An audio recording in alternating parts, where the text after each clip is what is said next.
All right, let me get started. I just want to pop up this particular module first, because I just want to remind people that taking notes is important. Okay, when you're going through college, and attending lectures, I think it's really important to take notes for a few different reasons. Different people do it for different reasons. One is so that you can focus more, because when you're writing, it takes a lot of your concentration. There's one single thing, one single task that you need to concentrate and write. Um, that's one. Second is, it allows you to organize the content the way you want it when you need to review the content.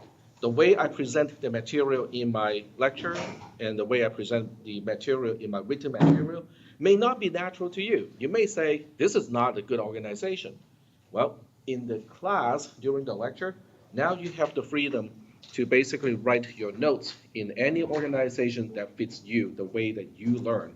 So that's why it's kind of important. It's not going to be important for the first basically half of today's 3 hours, because I'll be spending some time to talk about the syllabus. But after we talk about the syllabus, we'll actually get into the technical content, and that is when you might want to take some notes. Now, if you forget to bring your paper or your tablet or your laptop computer, it's okay. You can just sign in, to the computer, sign into your apps.losrios.edu account, go to Google Drive, start a Google document.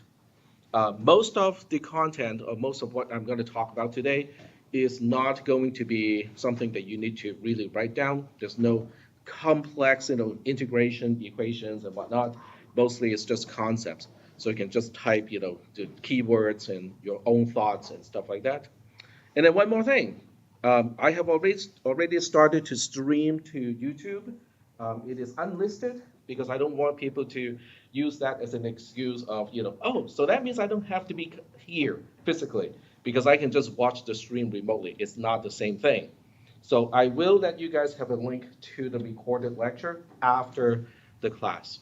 So you'll have a full recording of everything that is on the projector as well as my voice. So that means there's no need to frantically try to copy everything that I say verbatim. Oops. Are you okay? Okay. Okay. So there's no need to copy everything verbatim.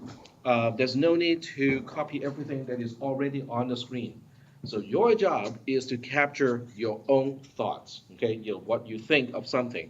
Or if you notice something is of significance, like definitions, okay? The introduction of a concept, you might want to jot down, not only that concept, but also the time. Because I started streaming at exactly 9 o'clock. So if you just kind of write down, oh, at 10:15, tax starts to talk about blah, blah, blah, okay? And just kind of write it in your notes. That makes it very easy for you to review the YouTube, skip all the way to the portion that you think is important to review, and not having to watch everything from start to finish. So I would highly encourage all of you to make your own catalog of the content, of the lecture recordings. And I'm not going to do it because I'm teaching, so I'm not going to be busy and not have time to kind of write down the time marks. And I don't really know what is important to you. Only you know what is important to you.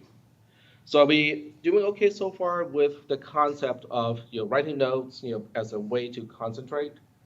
Now I have ADHD, so writing notes is a very, very important tool for me to stay focused. I have a friend who's now working at the Lawrence Livermore Lab, and he's a top-notch engineer slash scientist. He has dyslexia, but in that case, taking notes is also important to him because that's how he can capture the information in a way that he won't forget later on or misunderstand later on. All right, with all that said, I am going to talk about the syllabus. And the syllabus is already in Canvas. It's the first item. Once you go to the Canvas shell, the syllabus is the first item under course information. I'm going to go to that document. You don't have to go to that document on your own because I'm going to show you the content in a slow way. So what you might want to do is to think about, do you have any questions? Okay, once I talk about something, do you have a question? Do you have an objection? I don't really mind people stating their objections to certain things, because we all have different opinions, as long as it is in a cordial way. So we'll start with, just some boilerplate stuff, the course information. The title of this class currently is Assembly Language Programming for Microcomputers, which is not exactly how I am going to teach this class. Because this class is part of, we already have a CID or course ID assigned to this class. So that means, the content of this class has to comply to a certain template, which is understood by all the community colleges, all the CSUs, and all the UCs. So based on that particular template, the course is supposed to talk about not only assembly language programming, but also the organization of things inside a computer and inside the processor. So I'm teaching to that particular template and not just what is implied by the title. The title is getting changed to match the CID template description. So I just want to make sure that you guys understand that. And there are several things that are all, basically incorrect, or I'm not going to use a microcomputer architecture to teach this class. The architecture that I'm going to use is TTP, which is the abbreviation of Tax Toy Processor. So it is an invented processor for instructional use only. But we won't get to that until week 8 or so. So the first 8 weeks is focused on what is inside a processor. How does a processor get, how does it do what it needs to do? This is a 55-hour lecture lab, 55 hours of lecture and 55 hours of lab. The 54, not 55, the 54 lecture hours is what makes up the 3 units of the lectures, and then the 54 lab hours is what makes up the 1 extra unit, of labs. So what does it mean when you take a class that is, let's say, a 3-unit all lecture class? What does it imply when it comes down to time management?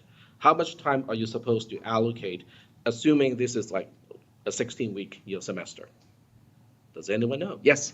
I think around 8 hours per day or per week, I think, or something. Well, so go ahead. I think it's like 3 hour outside work for each 1 hour lecture. It's 1 to 2. So for each hour in lecture, you're expected to spend about 2 hours outside of lecture to do your homework, to study, to review your notes, and to do all the extra things to understand the material.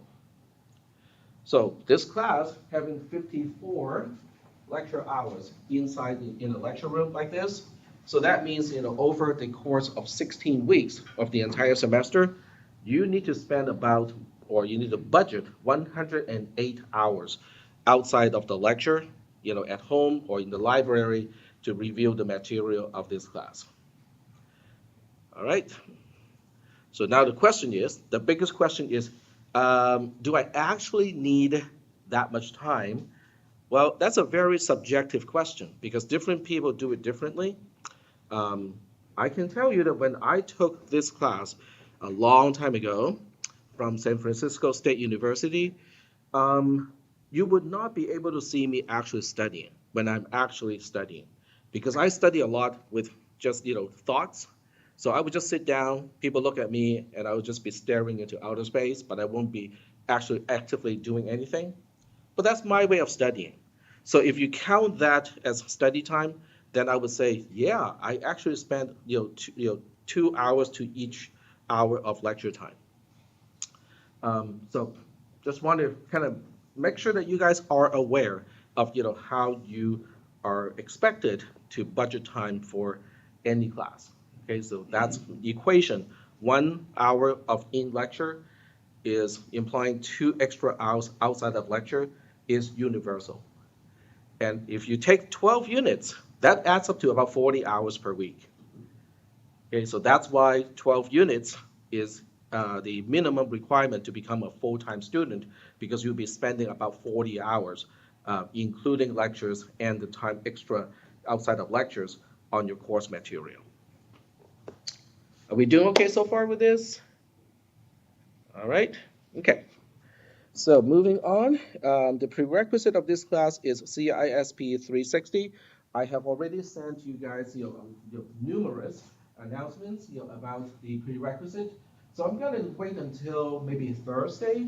So anyone who has not met the prerequisite requirement and has not shown any evidence of in progress of satisfying that prerequisite requirement will be dropped. Okay, so the first part is easy. Okay, if you have taken CISP 360 and gotten a grade of C or better from a Los Rios college, you're automatically cleared. You would have received a 1 in the prerequisite critical homework assignment. Then you don't have anything to worry about. A minority portion of this class, um, I cannot verify. Okay, it doesn't mean that those people have not met the requirement. It simply means those people have not met the requirement using one of the haven't taken CISP 360 in Los Rios. So some people might have taken that class in a different college. Okay, so those people will need to file a prerequisite challenge petition with the division office. I think I have sent you guys an announcement with the form. So that would be the form to fill in with evidence, like your unofficial transcript. It doesn't have to be official to show that you have passed an equivalent class with a letter grade of C or better.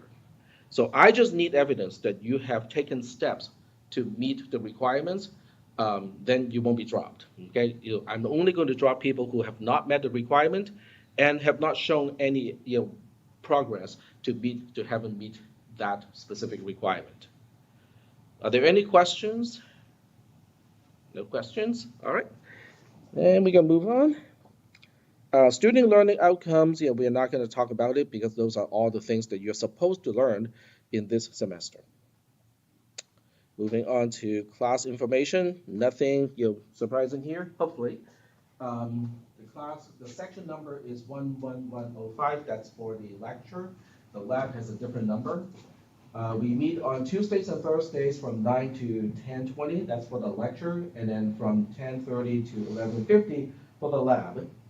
And I would assume people to be able to stay until 11:50 because it is part of your schedule. All right, so for certain days, the lab may be very simple. You're done in half an hour. So if you're done in half an hour, it's 11 o'clock only. Hey, if you're done, you can go do whatever you want. Go get your early lunch or whatever. But on the other hand, it can potentially go all the way to 11:50. So I just want to make sure that people make a realistic assumption that it can potentially last all the way to 11:50. All right, moving on. This is a full semester class. The semester ends at the 15th of December, and there's nothing here about the final exam. All right, so how do we find the time for the final exam?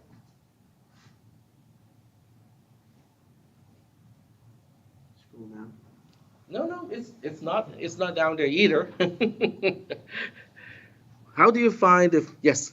Isn't it on? I'm not sure.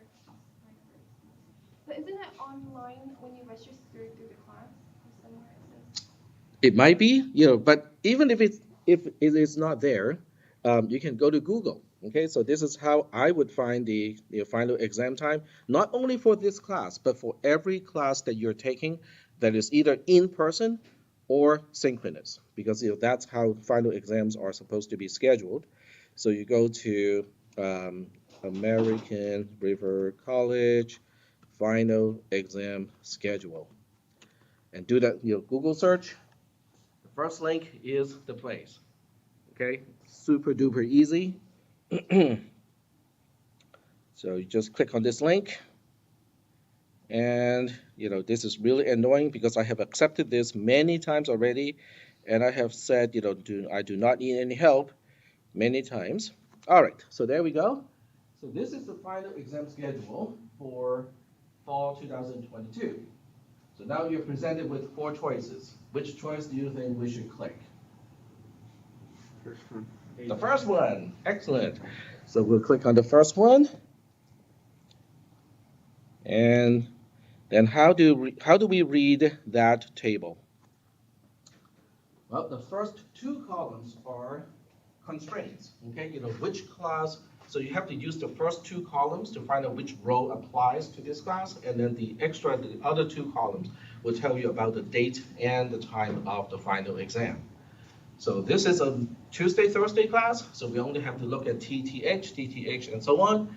And the class, the lecture, okay, because they only care about the class, the lecture start time. The lecture start time is 9 a.m. So I think it will be the fourth row. So when you look across the fourth row, our final exam date is December 13th on a Tuesday. And then the time, the duration is from 8 to 10 a.m. So if you're taking notes, this is probably something that you want to jot down right away. Or if you have access to your Google Calendar or whatever calendar you have, it can be on paper. This would be a good time to make sure that you remember on that particular day, we have a final exam, not from 9 o'clock, but from 8 o'clock to 10 o'clock. Because some people just kind of do it by habit and show up at 9 o'clock. They have just cut their final exam duration down by 1 hour. Okay, anyone who shows up at 9 a.m. is not going to get 2 hours, but only 1 hour to finish the final exam, which I think is going to be brutal. So, any questions? If you guys need more time to kind of copy this down, that's fine too. But remember, everything is being recorded. So you can just say, well, at 9:16, TAC talks about the final exam schedule. As long as you have it jotted down, you have a way to find that piece of information. Are we good? Ready to move on? All right. So I want to show you, how you can find something instead of just telling you what it is. So because I think that is more important, because now you know how to find the final exam time for your other classes too. The professors are not supposed to change the final exam time compared to what is already scheduled. At least, not in a usual case. All right, moving on. Information about myself, pretty simple. My name is Tak. Last name is pretty much unpronounceable in English because the sounds do not exist in English. But if you want to know, my last name in Cantonese is Ngao. That's actually difficult for about 1.4 billion of Chinese because most of them do not speak the dialect of Cantonese, and as a result, they are not used to the sounds of Cantonese. So you can just call me Tak, and not to make an attempt at my last name. That's perfectly okay. So my personal preference is for you guys to refer to me as Tak, Dr. Tak, or Professor Tak. The title is not important. But one thing I really I wouldn't say do not like, but it just kind of like, it's not personal, is people just call me professor. It's just like me calling you student instead of your name. So so just call me Tak, if you don't want to bother with the last name or the title. My office hours are in person. So I'm going back to 100% in-person mode. So I do have office hours scheduled on Monday all the way to Friday as displayed on the screen. So for this class, it's kind of handy unless you have to work like right before my office hour. It's right before, right? Just 1 hour before the class starts, I will be available to answer questions. And since you have to be here by 9 o'clock, if you have any questions, just show up a little bit earlier, go to my office, and we can have a chat. Are we good so far? But if you do want to contact me or talk to me on other days, the time is already here. If you need to schedule additional time, you say, I really need some extra time, and would you be available on Friday, like in the afternoon? Just have have an email to talk to me, and we can schedule additional time if that is needed. All right. Oh, It also says here, my office is STEM 316, so it's on the 3rd floor. All right. Questions, concerns, issues? We all good? All right. Moving on. So presentation is pretty simple because now I'm teaching in person 100%. So you do have some reading material. All the reading material are in Canvas already, in the order that you should be reading it. So if you feel bored, okay, I don't think any one of you is going to say, I'm bored, I'm just going to read more material from text class. In case that is the situation that you're in, just read them in sequence, okay, because they're already in the right order and they're already all there. There's no textbook to buy for this class. Um, have you guys heard about the term, the abbreviation of OER from some of your other professors? Nope. Okay, well, obviously the college has not been advertising that sufficiently. So OER stands for Open Education Resources. Basically, it roughly translates to free textbook or free text or free material for students. I have been doing that for 22 years, and now they are starting to encourage more faculty members to put together material that is free. So it doesn't have to be authored by the professor. It can be just a compilation of other stuff that is also free available online. But for this class, most of the reading material, I wouldn't say 100%, but I would say maybe 95% is written by me, which is good and bad. The good part is you don't have to pay for it. The reading material will match the way I teach this class. The bad part is I don't have any publisher behind me to do all the editing, to add all the nice pictures, and there's definitely no printed version that I can distribute to you. So everything is online. If you want it to be printed, you're going to have to print it yourself. If I understand correctly, the printers in the main lab is free for now, so you can print for free. So that's one way for those of you who like to work on paper to have the material printed, and then you can kind of write your own notes on that stuff. Alrighty, moving on. No, not really a whole lot of video clips for me. This is face-to-face, and we're gonna have activities on Canvas, like after almost every class. Okay, after every class, the lab is gonna have some Canvas activities.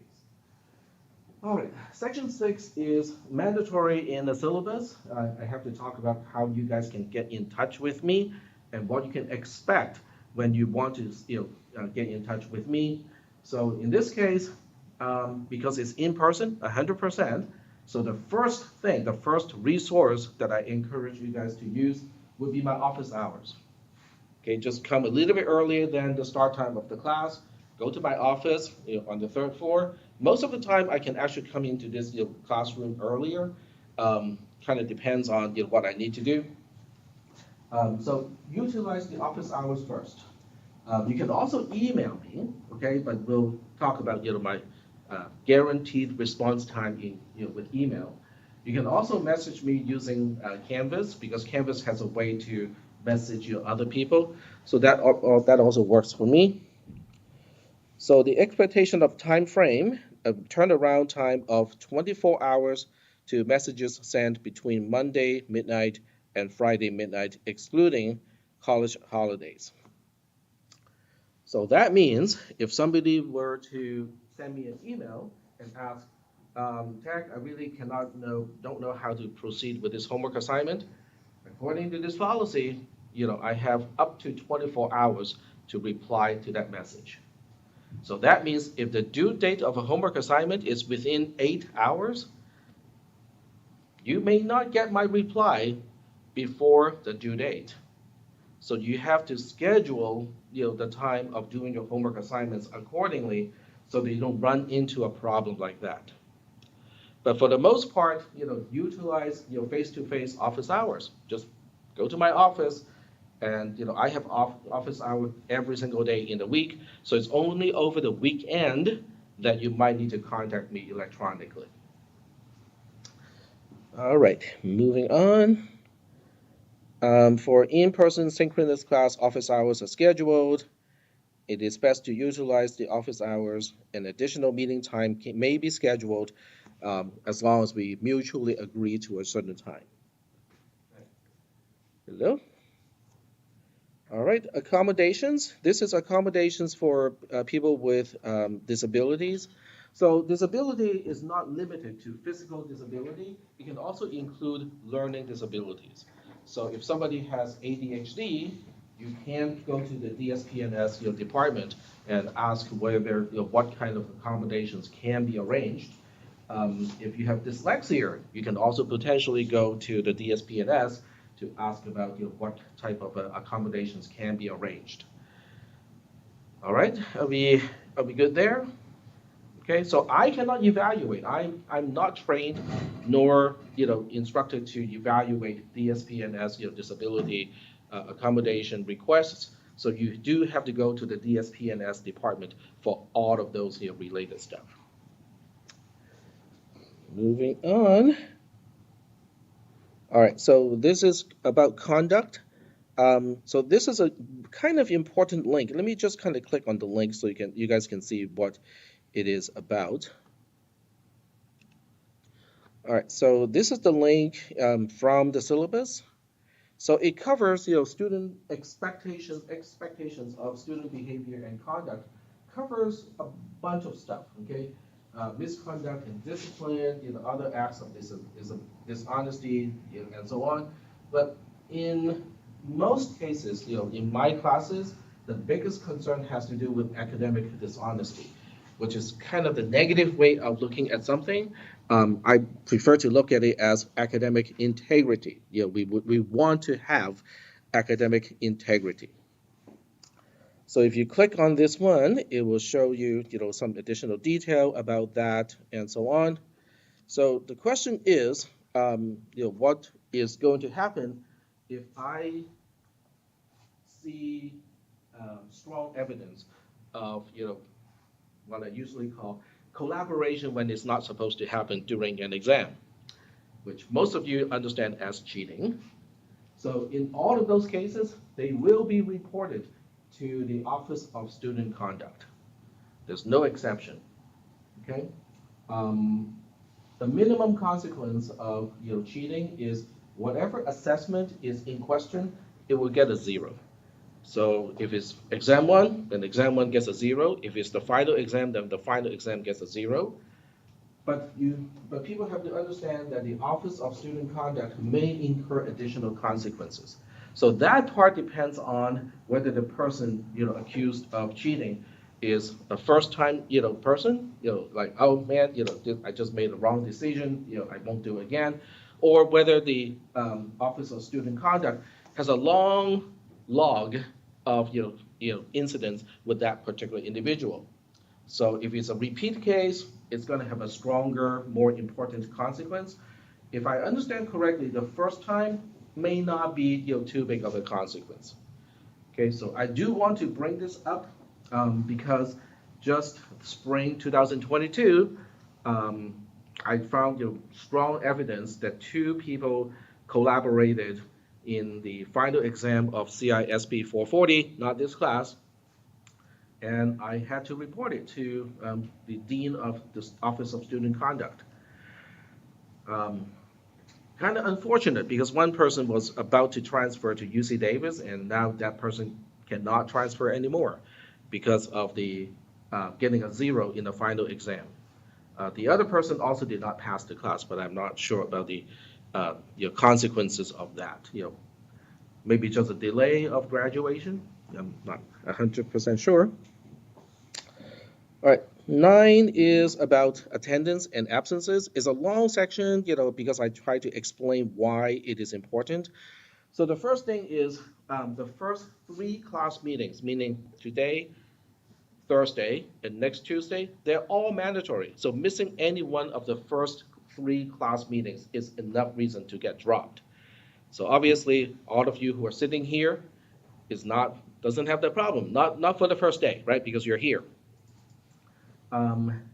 Attendance is important. Not because I need to enforce this rule, but because I think missing a few classes is really detrimental to your success as a student. Um, Part of that has to do with this is an in-person class, and one of the things about the in-person class is you can ask questions. It can be interactive. And when I say interactive, it doesn't mean that you have to raise your hand and ask the question. You can just frown at me when I talk about something and my explanation doesn't work. You can just kind of frown at me. It's like, if I see that, I'm go like, okay, maybe I can explain this in a different way. I cannot do that when it's online. I cannot do that when it's asynchronous. Okay, so that is why attendance is kind of important. And I would be the first, I would tell you the truth. If I am a student and I take a class in an asynchronous way or even online synchronous, I won't be successful just because I can be distracted very easily. But in the classroom, it's much harder for me to get distracted as opposed to I'm just watching a video at home, right? Because especially if it's YouTube, because YouTube likes to push other things for you to click on, right? Oh, I think you might be interested in this, and then your phone would blip and go like, Amazon has this deal, and Wood has that deal over there, and so on and so forth. Social media will try to grab your attention whenever it can. That's what it's designed to do. But in the classroom, it is less likely that you'll get distracted. There's actually a study about whether the environmental context would help people perform better in certain jobs. So they basically tried groups of students and see if taking an exam in the very same classroom where that subject matter was taught is going to make any difference. So for instance, okay, this is the STEM building, so all your math classes may be here. So if you take a math class here, but in the final exam, they want you to take the exam in Davis Hall. And the study basically says it does make a difference, okay? If you are in the same environment, when you take the assessment, you tend to perform better. Your subconscious, the subconscious part of your mind, is basically looking at the context and go like, okay, I think you need this, this, and this, and this, and this. So your mind is already primed to take the exam, or the quiz, as opposed to you're in a strange, different environment, and your mind goes like, I don't know what this is. I don't know what I'm supposed to cache in your memory, to do the assessment. It's all subconscious. It's not like your conscious mind is doing anything. It's the subconscious mind doing its own thing. So the bottom line is, okay, I'm just going to skip all the way to the bottom line here. So the bottom line is, in my classes, the first 3 absences are free. I don't care about the reason. It can be your tire, you have a flat tire, you cannot drive to school. It can be some other reason. It doesn't matter. Okay, don't even tell me what the reason is. The 4th absent is going to be excessive. All right. So you have basically 3 absences where you don't have to explain at all. I just don't feel like coming to class today. All right, that uses up 1. But the 4th absence can be considered excessive, and that's really generous already. Because if you just count the number of weeks that we have, and we are meeting twice a week, 1 week's worth of absences is already more than 6%. Because 1 divided by 16 is 6 point something percent. So anyone who misses 2 classes is already excessive. This allows you to have 3 absences and nothing happens. The 4th one is considered excessive.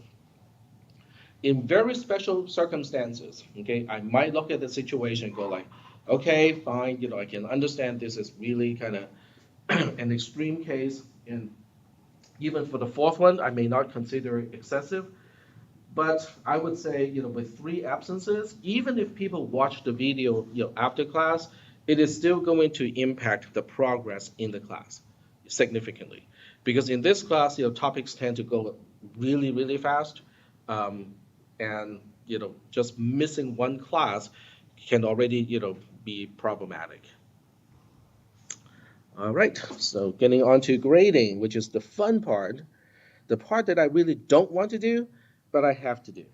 In other words, if I could teach in an environment where I just focus on teaching and not having to assign a letter grade at the end of the semester, that would be perfect. I really enjoy the teaching part. I really enjoy writing my own teaching material.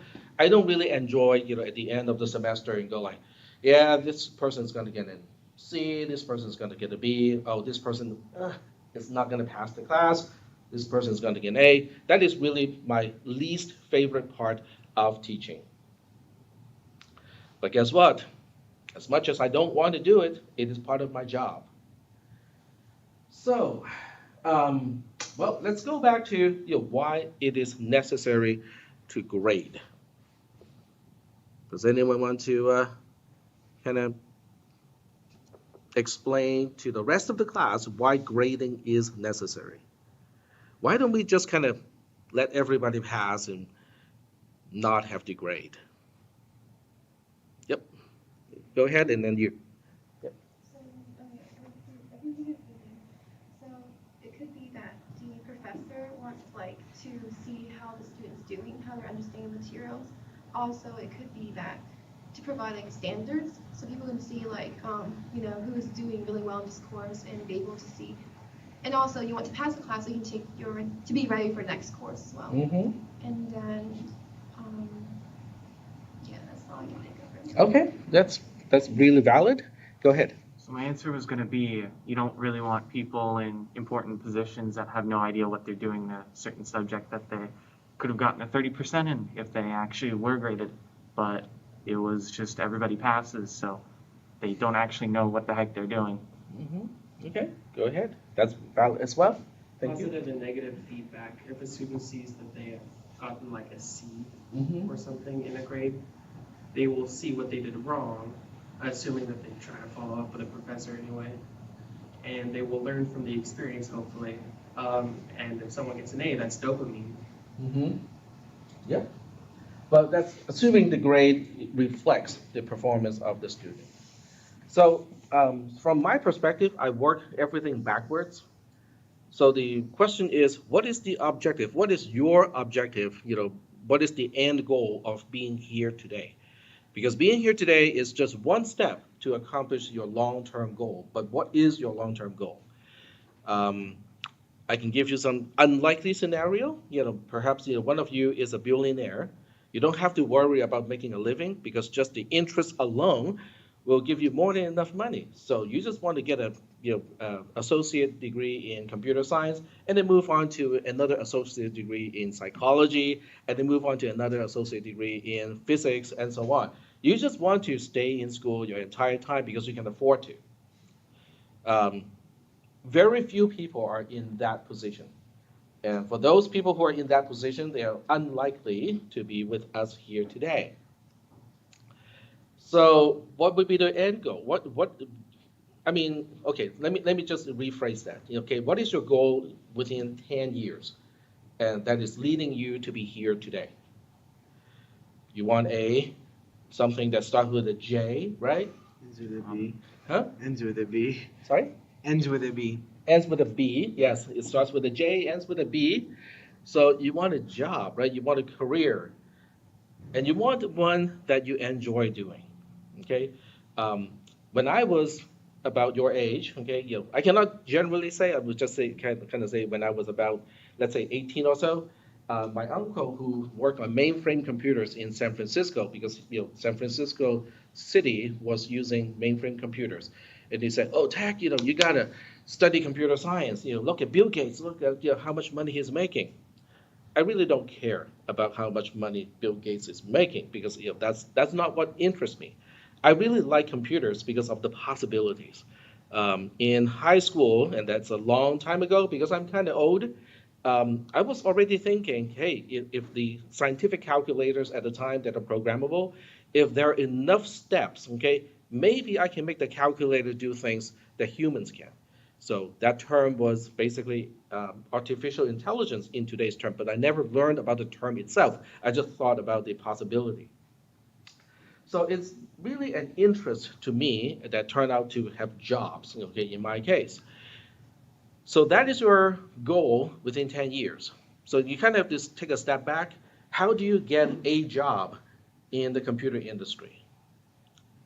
Oh, I know that answer. I just need a bachelor's degree from a four-year university. Is that true? It used to be true, but that time, that decade has passed, quite a while ago. Okay, when I graduated from San Francisco State University, and the year was 1989 or so, that was true. Okay, every single graduate coming out of San Francisco State University, which was not even recognized for its computer science program, would go work for HP. And when you go work for HP, it's a lifetime employment, at least at the time.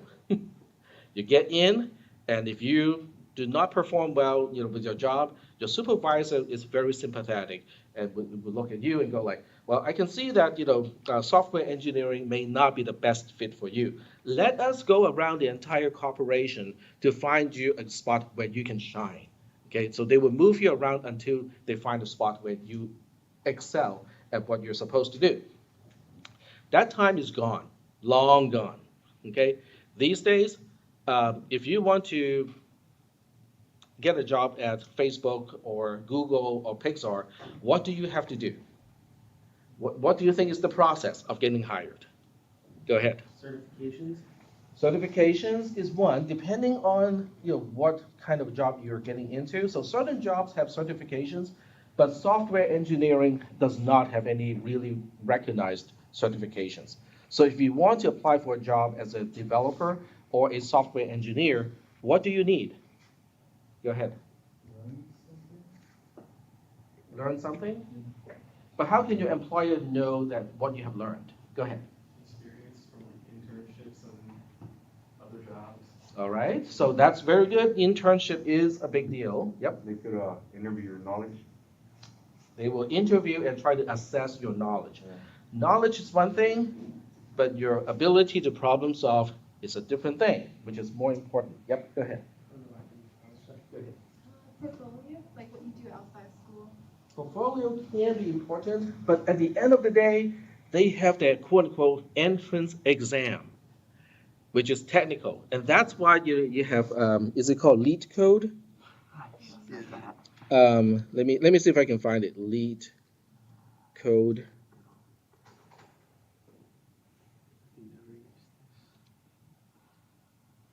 They give you all kinds of puzzles.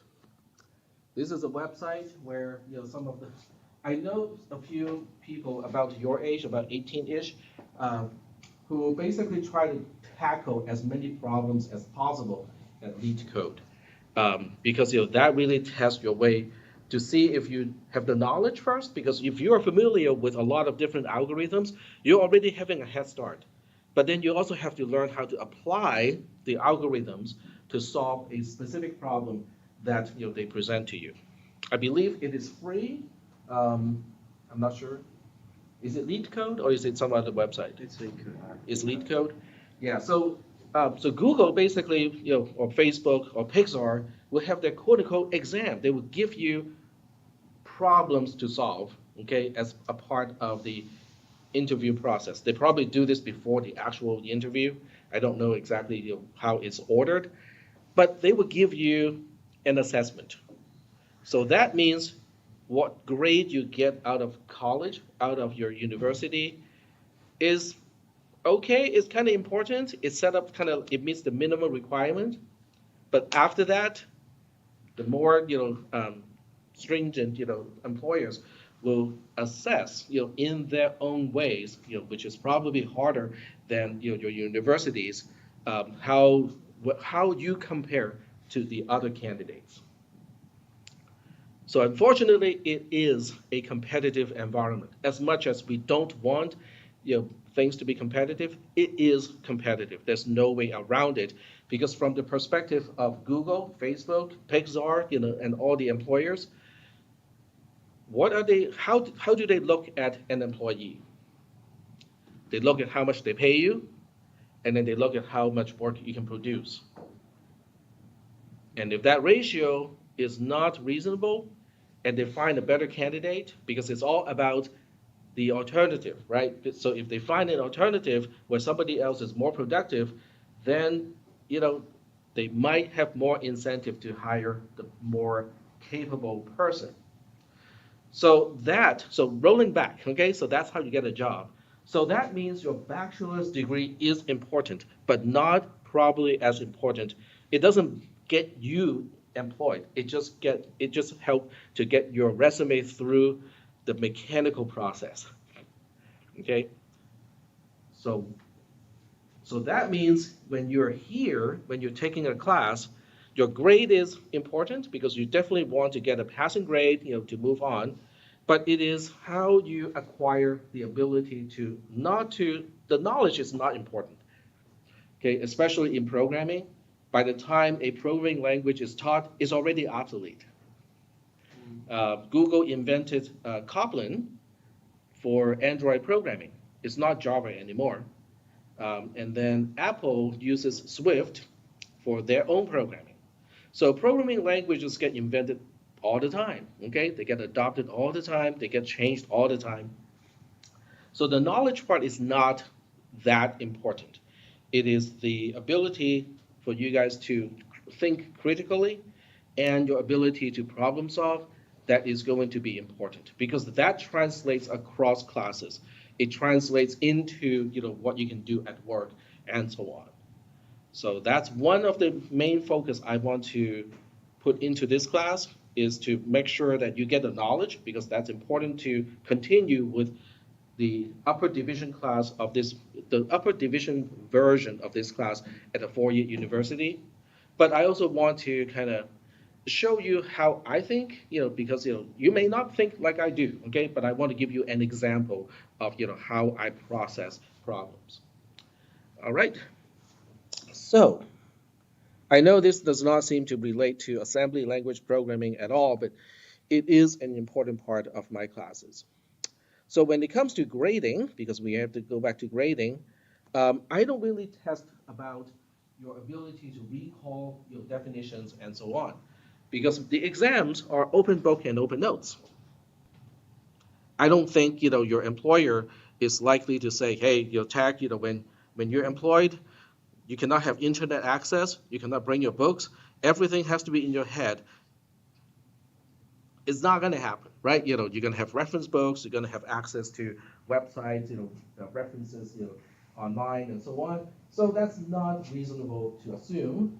But what I will be instead assessing is how you analyze and do your critical thinking and how you basically solve problems. That is what the assessments will be about. So that means I really do not teach to the exam. Okay, are you guys familiar with that term? Teaching to the exam, which is what most high schools do. Unfortunately. So why do you think high schools do that? Okay, we know what the AP calculus exam is going to, we know exactly what kind of question they will ask. So we'll just give you tons of exercise so you basically ace the AP calculus test. Why do they do that? Yep. To get funding from the government.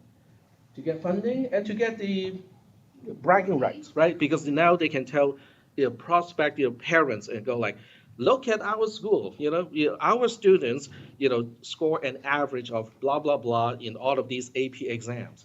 So the parents will go like, wow, that is really impressive. I want my kid to be in your school. Only to find out that, yes, they're very good, but only good at taking exams in a certain format, and there's a very narrow way of doing things. So once they get to college and try to take additional calculus classes, guess what's going to happen? They realize that they may not understand the concepts as well as they need to understand the concepts. So that's kind of the point I want to get across is I do not teach so that you guys can pass exams. So it's not a procedural thing where I teach you the process, step 1, step 2, step 3, step 4, and then you just have to repeat that process and you'll be fine in an exam. I'm going to teach you all the pieces, but how you apply the pieces of knowledge to solve a problem in the exam, there's always a little bit of a twist in those exam questions. All right, so I just want to set up the expectations so that no one is thinking, oh, okay, this is just going to be rote learning and studying and repeating the process. Nope, you actually have to understand how to apply what you have learned in this class.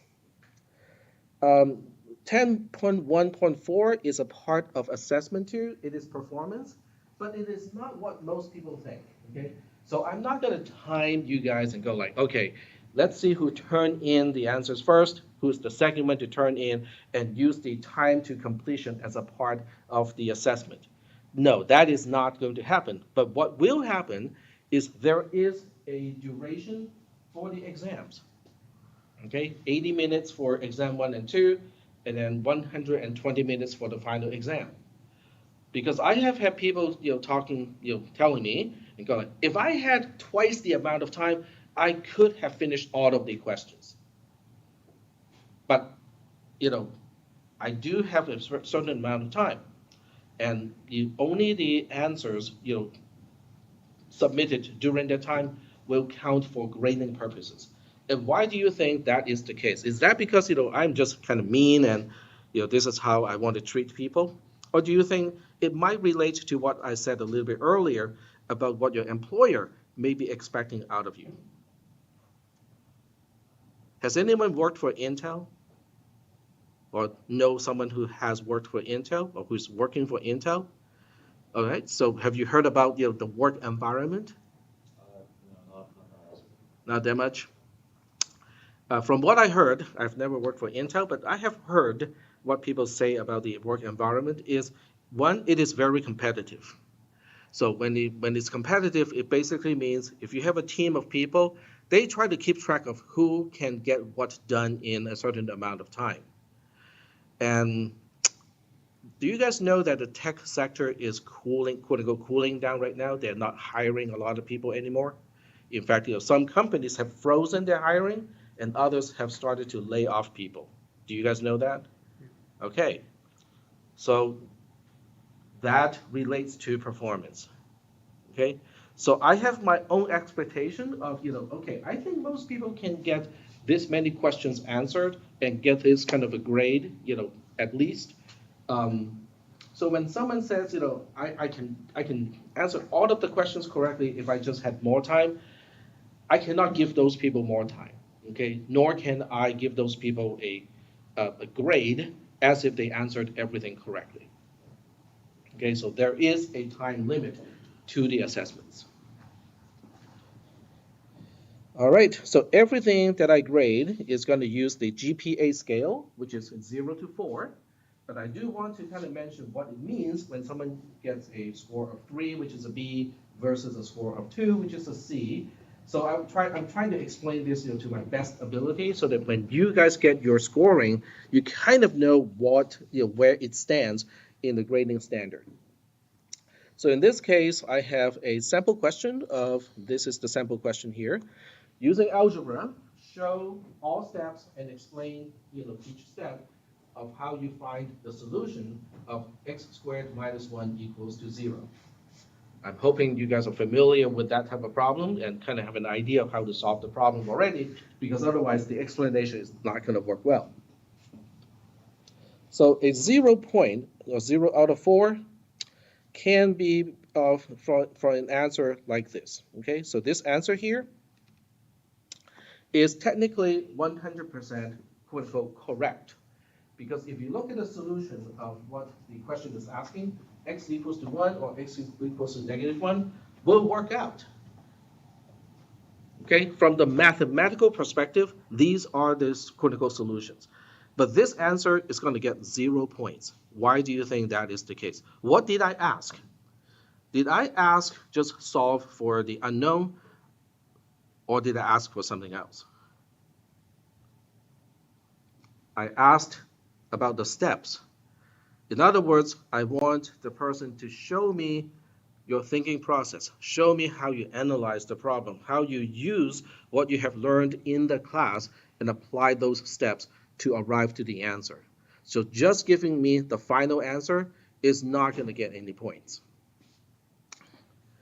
So what about the perfect score? Because most people are probably curious, so what kind of an answer is going to get the perfect score? actually I'm still missing a few steps here, but this is the kind of answer that I am expecting. There are two ways to do it. One is to do it in algebra entirely. So you basically start with, you can start with this and work your way backwards, or you can start with this and then work your way to the other form. But the bottom line is you end up with a multiplication and you want the product to be 0. So how do you make a product 0 in a multiplication? At least one of the two components of the product needs to be a 0. They can both be zeros if that's possible, but at least one of them has to be a 0, right? So now, since we have two items or two terms in the multiplication, we can have x plus 1 equal to 0. That will make the product 0. But how do I make x plus 1 equal to 0? So I did not, I probably cannot get a full score with this answer either, because then I have to explain x plus 1 equals to 0 implies x equals to -1.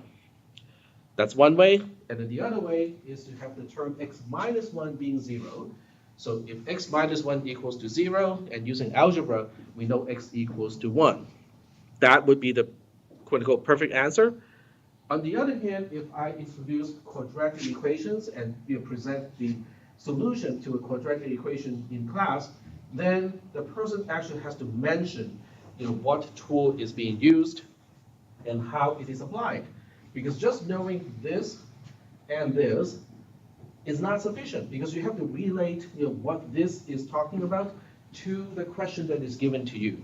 So that's why substituting a equals to 1, b equals to 0, and c equals to -1 to get the two roots of x is also a crucial step. Okay, so I'm hoping this kind of helps to illustrate what I'm looking for in answers in the exams. I'm looking for your reasoning, evidence of your reasoning, and how you apply what you have learned in the class to solve the problems presented in the exams.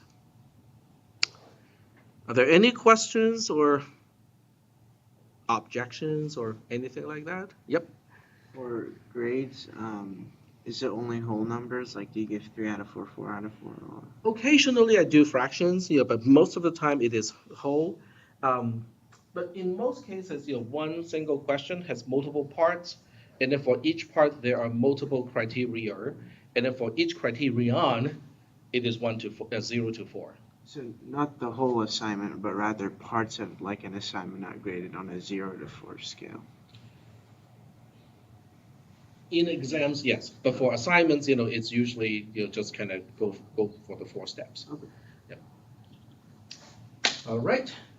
So I hope this helps. It's a longer document. You can read more details. When you have time. So if x is the percentage of your score over the maximum possible points, then an f is basically less than 12.5%. Anyone who's getting 12.5% of all the possible points is getting a letter grade of F. These are the midpoints, okay? So 1/8, 3/8, 5/8, and 7/8. Those are the midpoints between 0, 1, 2, 3, and 4. Or I should say 0, 25%, 50%, 75%, and 100%. So that's why they are the thresholds for the equivalent letter grade.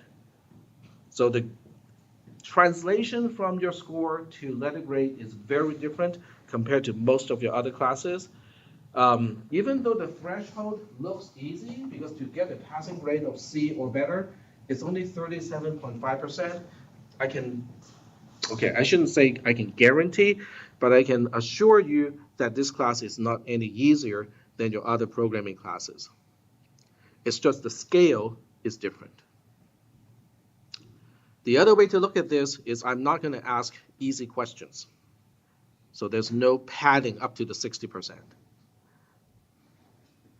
Because I don't think it makes sense to pad up to the 60%. Why? What purpose is that going to serve? Are there any questions about this? Nope. Okay. All right. So keep this in mind, because there are certain times when someone gets a 64% and come to me and go like, I'm a failure tag, I'm doing so poorly in this class, and go like, no, you're doing fine, you're getting a B, what are you talking about? I get that a lot because when right after an exam, people forget how their score correspond to the letter grade. So when they look at 60 something percent, they think, oh, this is really bad. I'm going to fail this class. But in this class, getting a 64% is not bad. I mean, I'm not going to say it's like terrific either, but it's definitely not bad. All right. So let's move on. Oh, okay. Wrong pointing device. Late policy is basically, just don't turn in anything late, unless it's a very special situation. I'm not going to take anything. Well, I can grade, but it's not going to be a part of your score for late submissions. I will grade it, because I want you guys to get the feedback. But you have to turn things, turn assignments in time in order to get the points. All right. Do we have any questions about the late policy or lack thereof? Okay. All right. Moving on. So we are almost done here because now we can talk about the 4 categories of assessments. You have homework assignments / lab activities that add up to 20% of the 100%. This portion is not exactly using the GPA method because some of the activities are just multiple choice. So you either get the answer right or you don't get the answer right? So it's not exactly in that scale.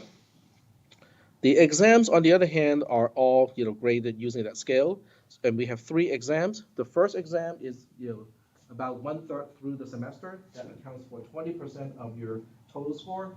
The second exam is kind of the same thing, except it's 2/3 through the semester, and then the final exam is 40%, and it's at the end of the semester.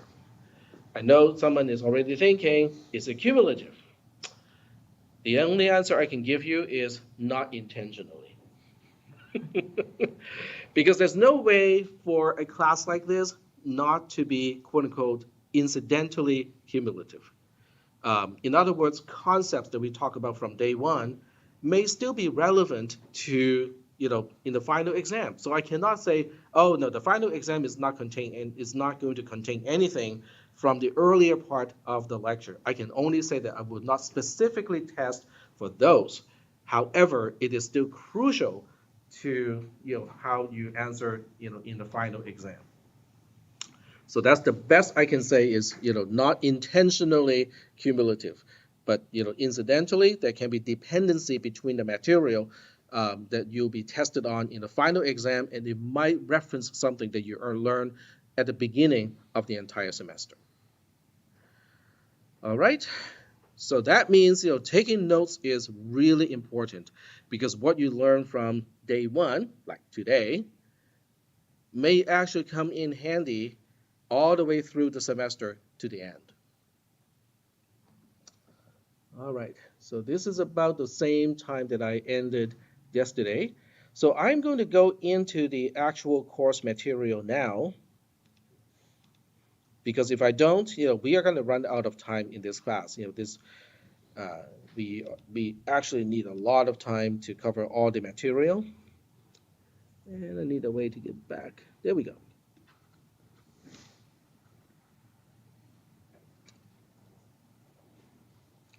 Oh, so I wrote a few other pieces. You guys are welcome to click on these to kind of read it a little bit. You don't have to agree with me.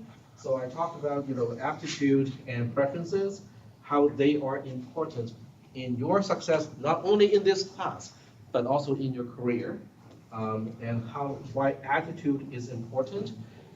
When I talk about attitude, I'm not talking about bad attitude as most people think it is. It's about how you look at things. I personally look at a lot of things from the perspective of curiosity, so I don't get stressed out too much when I see something that I have never seen before. Because to me, oh, okay, that's kind of curious. Okay, the program doesn't work. Most people or some people will feel really stressed out. Okay, let's say you're taking CISP360 because you have taken CISP360. If your program doesn't work, some people are kind of drowned in stress. It's like, oh man, the program doesn't work. It's supposed to work, and so on. I remember, when I wrote programs, I mean, I went through, everything that you guys are going through right now. But when I look at a program that doesn't work, it's like, interesting. The program is not doing what it's supposed to. I wonder why it is so. So I approach it from the perspective of curiosity. It's like, this is a puzzle. I like to solve that puzzle. Okay? I'm one of those people who enjoy debugging programs, not only mine, but also other people's who have program and systems. How many of you, you don't have to raise your hand if you don't want to, but I just want to kind of prompt that question.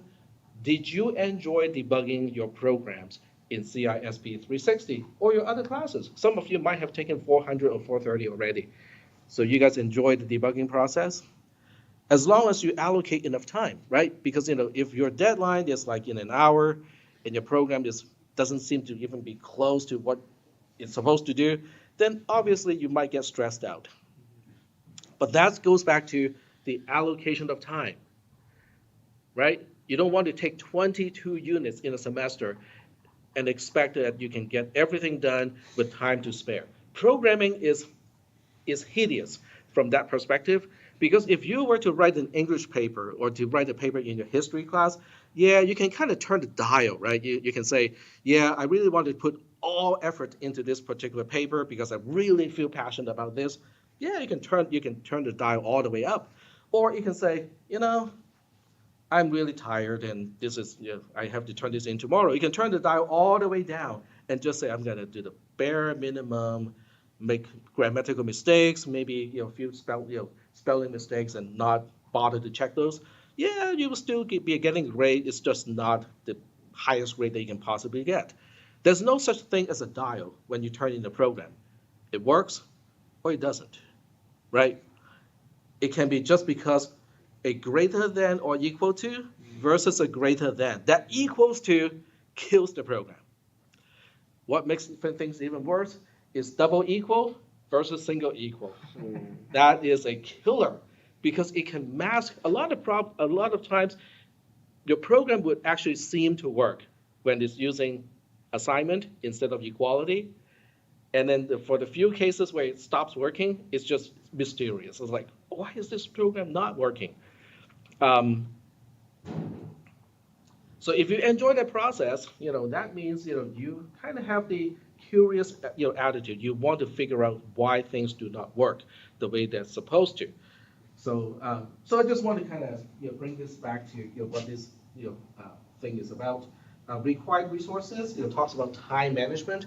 And, if you're taking a class online, especially in an asynchronous mode, you kind of need a space, like a physical space where it is quiet, where you can concentrate and really kind of focus on the material. And that's why I think an in-person class like this is good, because at least during this time, you don't have to worry about mom cooking in the background, right? Your siblings running around, your pet trying to get your attention, and so on. I can say that because a lot of that stuff happened in my house too. The cats would constantly come to me and go like, "Come on, pet me." I go like, I would really like to, but I kind of need to concentrate here. So, extra stuff, for you guys to read if you want to. All right, so now we're getting into something that's a little bit more heavy duty. Why don't I give you guys maybe 15 minutes of break, and then we'll be back by 10:25, and then we'll get started with kind of the more heavy-duty technical stuff. And you might want to get your note-taking, stuff ready, because you might want to take some notes, at that point. All right, 15 minutes. Question? No? All right. I cannot pause the recording because this is done through YouTube. I can just go ahead and mute it if I want to.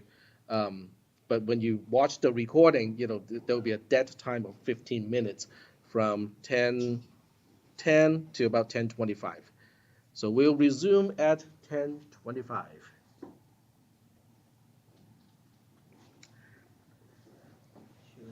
You guys can go take a break, walk around a little bit, get your blood oxygenated again.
There we go. All right, so the mic is unmuted, and we are continuing into the actual content of this class. And at this point, you might want to have some note-taking resources, because you might want to jot down certain things. And the time is 10:25, which means if you want to kind of fast forward through all the non-technical stuff to the technical stuff, that would be, just kind of do the subtraction. You know how much time to skip on the recording. Alrighty. So we're going to start with physical states, truth, numbers, and computers, which is a kind of an interesting module from the perspective of what's inside the computer. What kind of devices do we expect, inside a computer? So it starts with section 2, which talks about it makes sense to start with devices that are physical and that we use to implement computers. So the first thing you might want to keep in mind is you can use other things to implement a computer. So valves, okay, hydraulic valves or pneumatic valves can also be used to implement computers. So at the core of a computer that we understand is basically a mechanism where you can use the same physical quantity to control the flow of that quantity. That sounds really kind of ambiguous. Does everybody know what a relay is, like in the car? A relay? Okay, an electrical relay. So an electrical relay takes electrical input, and its job is to turn on and turn off connectivity of a circuit. So it meets the requirement because it uses electricity to switch electricity. Are we doing okay so far with that concept? If you have an air valve, for instance, and it uses the pressure of air to turn on and turn on the valve to allow the flow or to disallow the flow of air, it meets that requirement too. Hydraulic valves, kind of the same thing. Optical equipment, where you can use light to allow the passing through of light or to disallow the passing through of light. As long as the control mechanism is also based on light, it would also meet that requirement. So computers can be made out of just about anything, any component that meets that requirement. But electrical components is basically what we are used to. So I'm not going to get too much into the details of electromechanical devices. But if you have watched the movie, an imitation game, with it's a semi-accurate historical,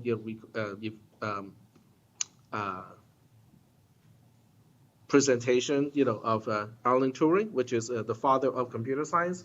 They use electromechanical computers in that particular movie. So it's kind of a reference because if you have watched that movie already, you might recall, those electromechanical devices. The second type of device is vacuum tubes. So vacuum tubes is a big step forward because it's not mechanical.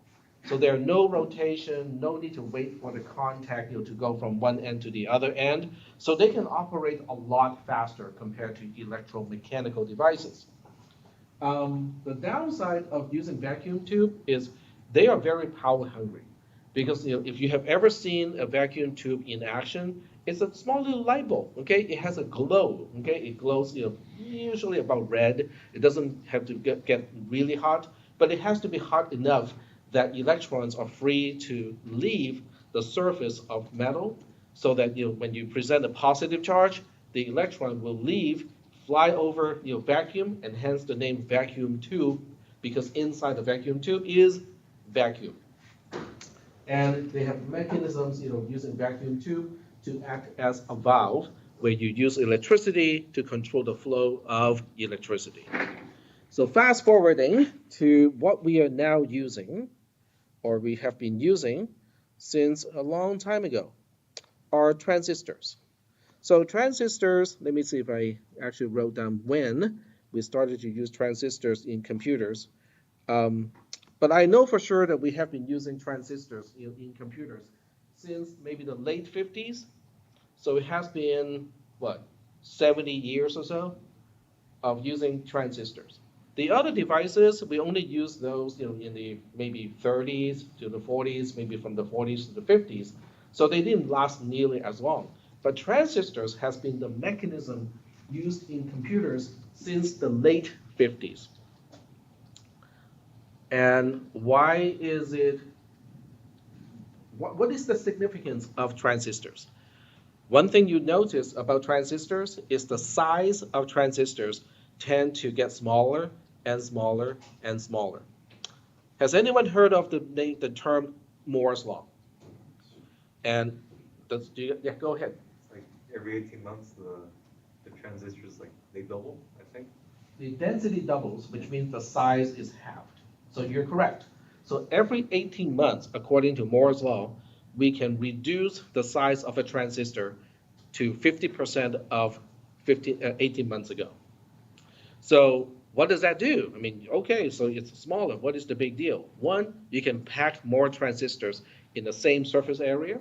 So now you can have the same size of a chip in a computer, but has more circuitry, okay? Has more transistors. It can do more. That's one. Two, when the transistor gets smaller, it's also faster to switch between an on and an off state. So as a result, your processor goes faster because it can make that switch from 0 to 1 faster. Three, it also reduces power consumption because it doesn't take as much energy to change the state when your transistor is smaller. So there's also the power consumption issue.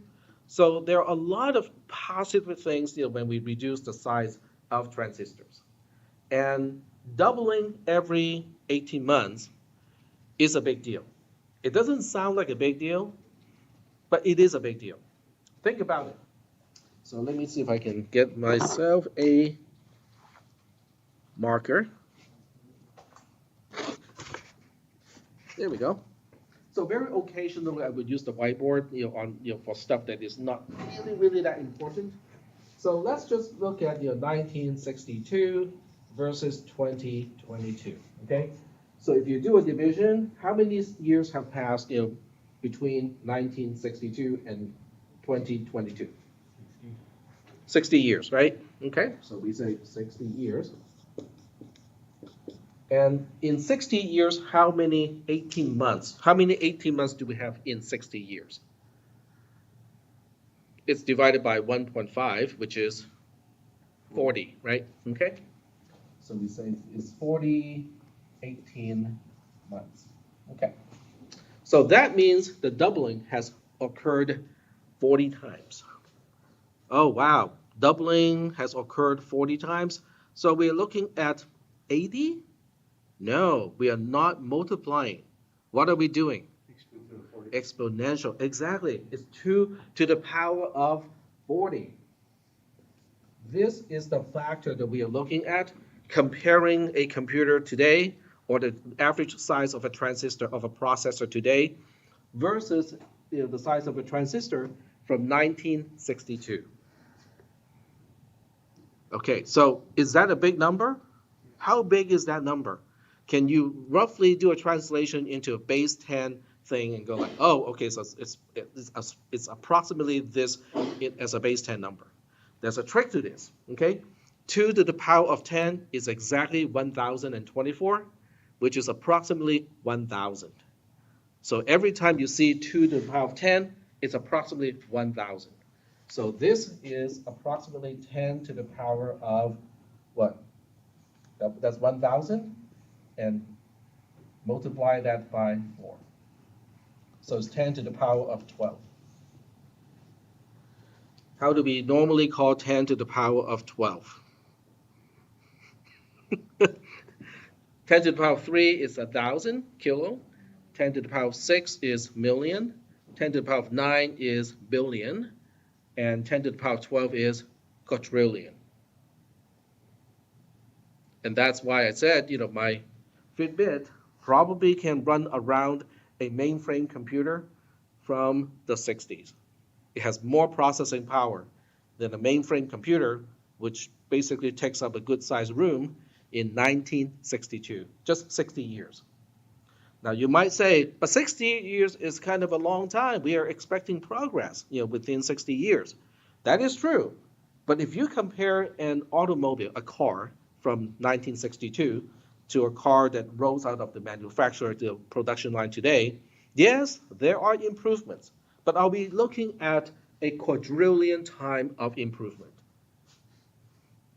Not even close, right? And you might say, yeah, but cars are commodity items for consumer. Let's look at military hardware. Okay, let's look at jet airplanes from 1962 versus a jet airplane today. Do you think that change is a quadrillion in terms of jet engine technology? No. Machine guns? No. I mean, are they better? Sure. I mean, they're definitely better. Maybe even by a factor of 5, even 10, but nothing like a quadrillion.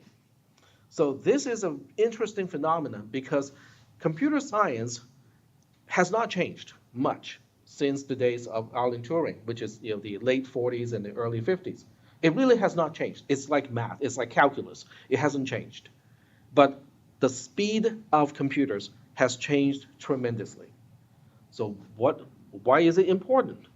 Because given the speed that we have, given the storage that we have, given the networking that we have now, things that we deemed basically undoable or impractical to do just 20 years ago, now we can do it. An example would be neural nets. So when I was a graduate student, neural nets were around. The math has been around, and we toy with all of those things to do pattern recognition and whatnot. And the so-called images that we work with are 32 by 32 pixels. Great. Okay, so you have a 32 by 32 pixel picture of a person, and the neural net says, yes, I can recognize that person. That's basically practically all we could do back then. But these days, you can go to your Google Photos, and you can just type a word. Look for signs, look for this particular person, and it will search your pictures or photographs for that particular thing. And that's all based on neural nets. So the amount of processing power changes quite a bit of what we can do with computers, even though the mechanism of computers really have not changed over 60 years. So that is really kind of significant. The other thing that some of you might want to look into is quantum computing, because quantum computing actually changes everything. Okay, it's not just an extension of what we know about computing. It really is fundamentally different. It's not easy to get into it because there's a lot of math involved. I think you guys got my email. Let me see if I can find it here. I think I have it here. Oh, that's the wrong mouse. There we go. I think I sent you, this article. Some of you may have opened it, and some of you may not have opened it. So what this is an exercise for myself to learn something that is new to me, definitely new to me, so I can go back and dissect the process in my mind of how I learned something new, so I can actually write about it, so that you guys, if you're interested, can learn about that as well. However, the side effect of this little exercise is now I start to understand, the very basic stuff about quantum computing. And I can tell you that it is nothing like what we are going to teach in this class. So classical computing and quantum computing are different, very, very different. The basis of the math is entirely different. And the way you express an algorithm, a way to solve a problem, is also fundamentally different. Now, for me, since I'm already in my mid-50s, I probably don't really need to learn that much about quantum computing because I'll be retiring in about 10 years. But you guys are just starting. So, and quantum computing is no longer fable. Okay, it is reality. It's just that only certain labs and certain huge corporations have their own quantum computers. But just like laser printers used to be the size of a refrigerator and cost a lot of money, and these days, if you want to go buy a cheap laser printer from Amazon, how much is it? 200. It's less than $100. It's less than $100 delivered, when it used to be like gigantic and super expensive. And we can expect quantum computers to basically do the same thing as what we see in traditional computers. Miniaturization, getting less and less expensive, and getting deployed more and more. So many of you, probably in 10, 20 years or so, will probably get a chance to actually work with quantum computing. But the math involved in quantum computing is not easy. So the earlier you get into it, the better, because the more you have time to actually get used to the math and the way they express algorithms. So that's my spiel about quantum computing. So if you have read this or if you have not, it's a lot of this stuff, if you don't look at the boxes, it's about quantum computing, which most people probably do not want to deal with at this point because you have all your other classes and you may not have the spare time to do it. But if you just want to focus on the boxes here, that's my summary of what is important, what I felt was important in the process of me learning a new concept. So you can just kind of filter out everything else, just read everything in the boxes and call it, yes, okay, I finished reading this. All right. So this is only reflecting how I learned. It's not necessarily how other people learn. But if you want to know, just how tech learns, this is basically an attempt for me to describe that process. All right. So getting back to transistors. So transistors is still the main component that we use in quote-unquote classical computers. So it's basically just a way where you can use electrical potential, otherwise known as a voltage, to control whether you let electricity flow through a transistor or not. And hence the name transistor, because transistor is made out of two components. Trans means, in between, and then sister is coming from resistor. So that means, a transistor can go from a large, huge resistor, which means you're cutting off the circuit, to almost zero resistance, which means you're turning on a circuit. You're allowing flow as much as, affordable by the hardware. And okay, so great. Now we got transistors. You can actually hook up circuits and use a voltmeter and find out how to get things done, and so on and so forth. But what about the zeros and ones? Because we know that inside the computer, everything is binary, so they're all zeros and ones. So do we actually see zeros and ones, with these transistors? The answer is no. All you can see if you use a voltmeter or a oscilloscope is you can see voltages, okay? So what we need to do is to have a translation. We need interpretation. If a voltage is below a certain point, we'll just say, we'll look at that as a zero. We'll interpret that voltage as a zero or false, because if you want Boolean, it is false. If the voltage is above a certain threshold, we look at that and go, I'll call that a 1, or we'll call it true. So it's about the interpretation of a physical quantity, what makes a 0 and what makes a 1, or what makes false and what makes true. So it's about interpretation. Yep. Are we doing like a lot of logic in this class? Or? We are going to do a lot of logic for the first 8 weeks in this class. We're not going to deal with device physics. Okay, so we're not going to dissect a MOSFET and look at the actual mechanism and all the math. We look at a transistor from a binary perspective, which basically means is it on and is it off. But we do go through NAND gates, OR gates, NOT gates, AND gates, and then we move on to adders, and then we move on to some other components, in logic gates. No exclusive OR gates or Exclusive OR can be expressed without, going all the way down to transistors. So, we'll see. Okay, you will see the importance or the various steps, of the discussion relating to gates, logic gates. All right, so that's basically physical state. We need a way to interpret physical states so that we can look at one physical state and say, well, that's representing 0, or that is representing a 1.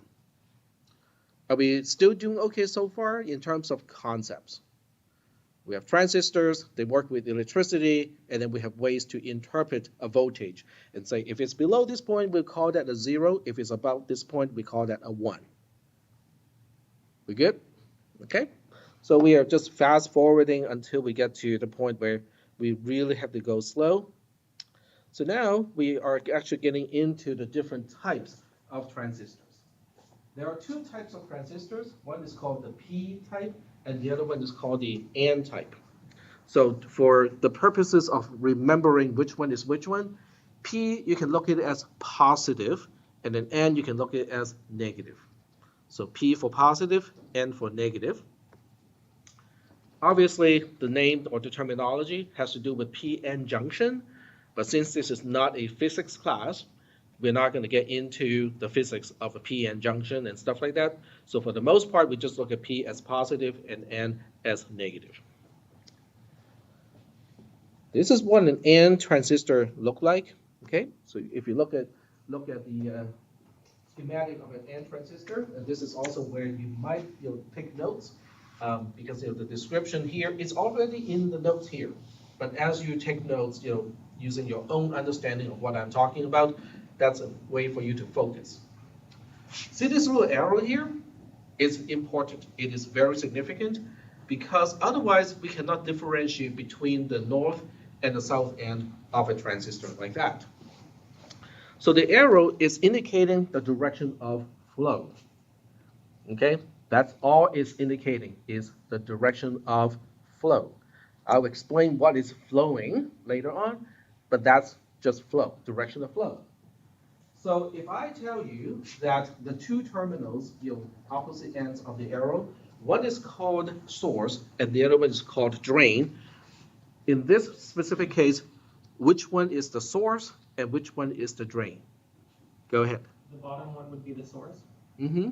And the north one is going to be the drain. Yep, exactly. Doesn't it depend on the passive sign convention? The what? The passive sign convention of like the current? Well, that is Yeah. what is flowing. Okay, so Yeah. I have not talked about what is flowing, through the transistor, but it is the indication of flow. We have the source. We have a flow from source to drain. Okay, and the arrow is the only indicator which one is which one because we only go from the source to the drain. So that leaves one more pin, one more connector unnamed, and that is called the gate. Okay, so the extra one, that's perpendicular is called the gate. So the gate is the control. The gate is basically, you're presenting a voltage to basically say, do I want to allow flow or not?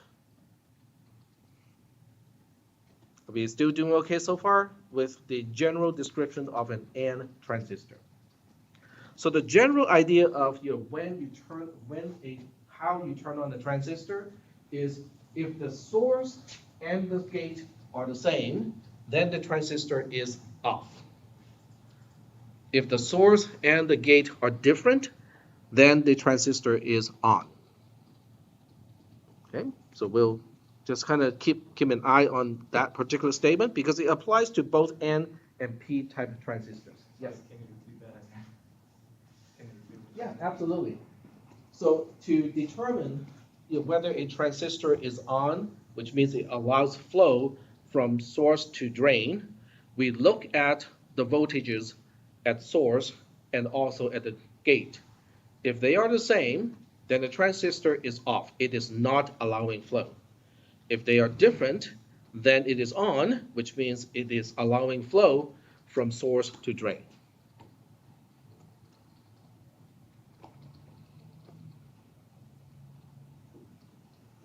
So they have to be different, right? If you want the transistor to be on, they should be different. But there are times you want to turn off a transistor, in which case you want them to be the same. And we are referring to the source versus the gate. Okay? So are we ready to move on? Because if you guys are still writing down something, I can certainly wait a little bit. We good? All right. And then there's a different transistor called a P transistor. This is what a P transistor looks like. And other than the arrow is in the opposite direction, which we can fix in many, many ways, what is the fundamental difference between a P and an N transistor when you just look at the diagram? Let me see if I can display both at the same time so you guys can just kind of compare and go. And the color is not important either. So we are not looking at the color. We are not looking at the orientation. What else can you use to differentiate a P transistor versus an N transistor? The flow. The flow is different, but I can always rotate the component so it's pointing in the same direction. There's a little white spot there by the gate. Yes, there's a little bubble here. So the bubble is the main difference in terms of how you differentiate an N transistor from a P transistor. The presence of the bubble means it is a P transistor. The absence of the bubble means it is an N transistor. Now, this particular way of differentiating an P versus an N transistor is only useful in this class. If you're going to take an electrical engineering class, there will be different ways to differentiate the two types of transistors. Okay, but we are not getting into that because much of that has to do with the design of the device and not so much on the logical or abstract level of how we work with those devices, which is the only thing we care about is in the abstract term, in the abstract way, how do we utilize these devices? All right, so are we still good here? And the way you turn on and turn off a P transistor is exactly the same as an N transistor. Is the source the same as the gate? If they are the same, it's off. If they're different, it is on.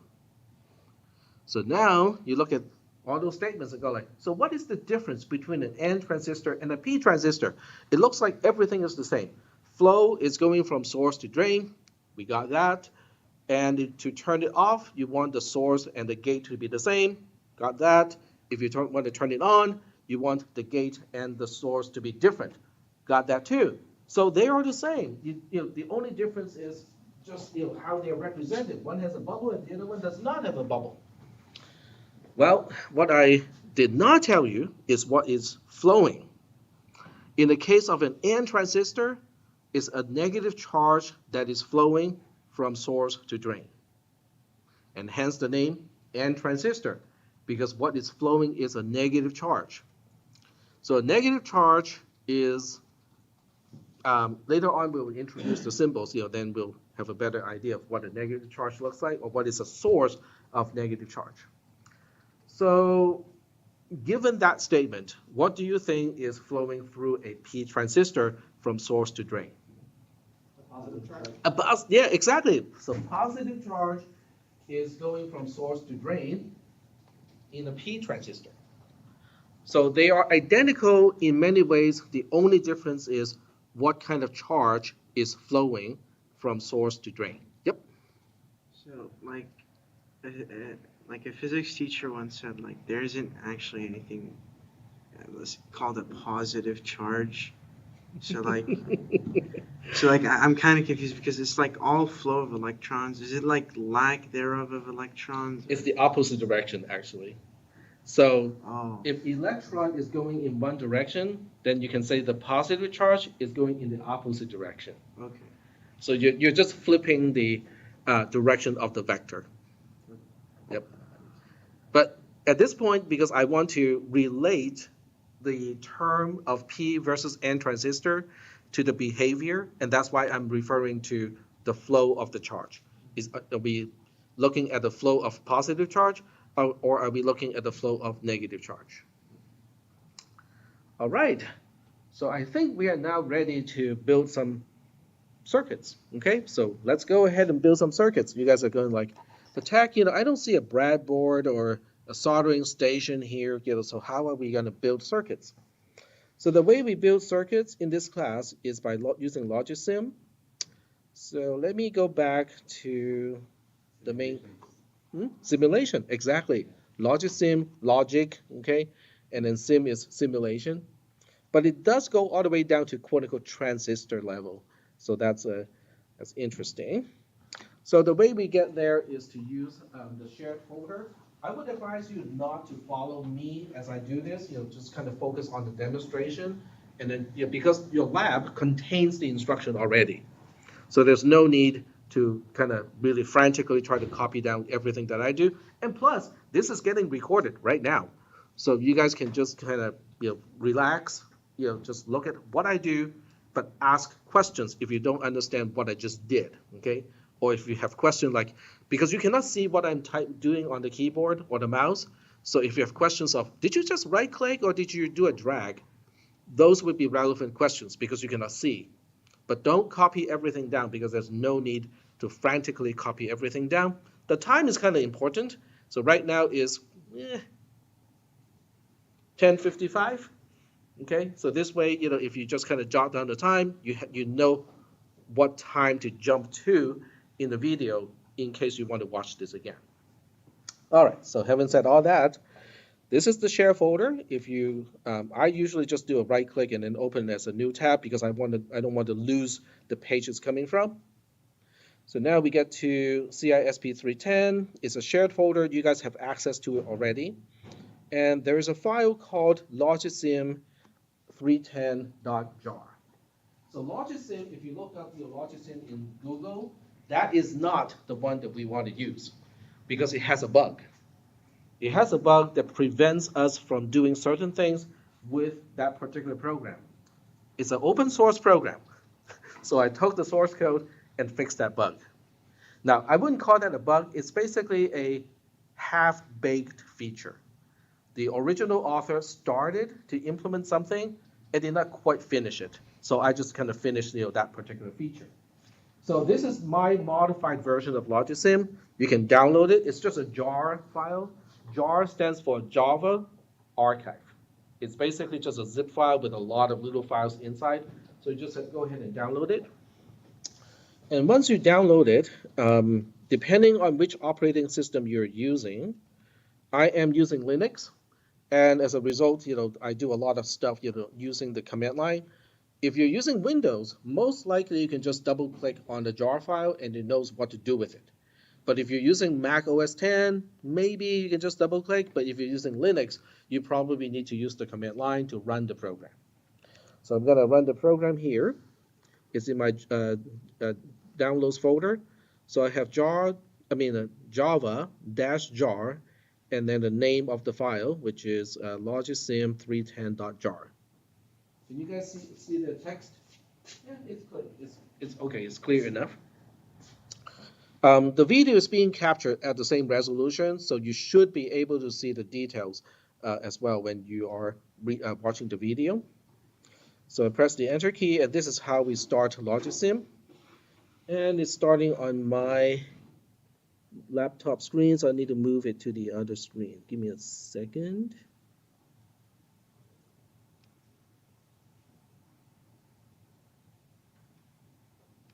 There we go.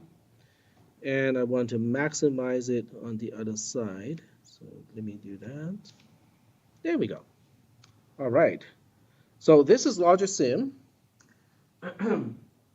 So what you use LogicSim for is you can build circuits, logical circuits with logic gates and whatnot, and you can simulate the operation of the logic gates.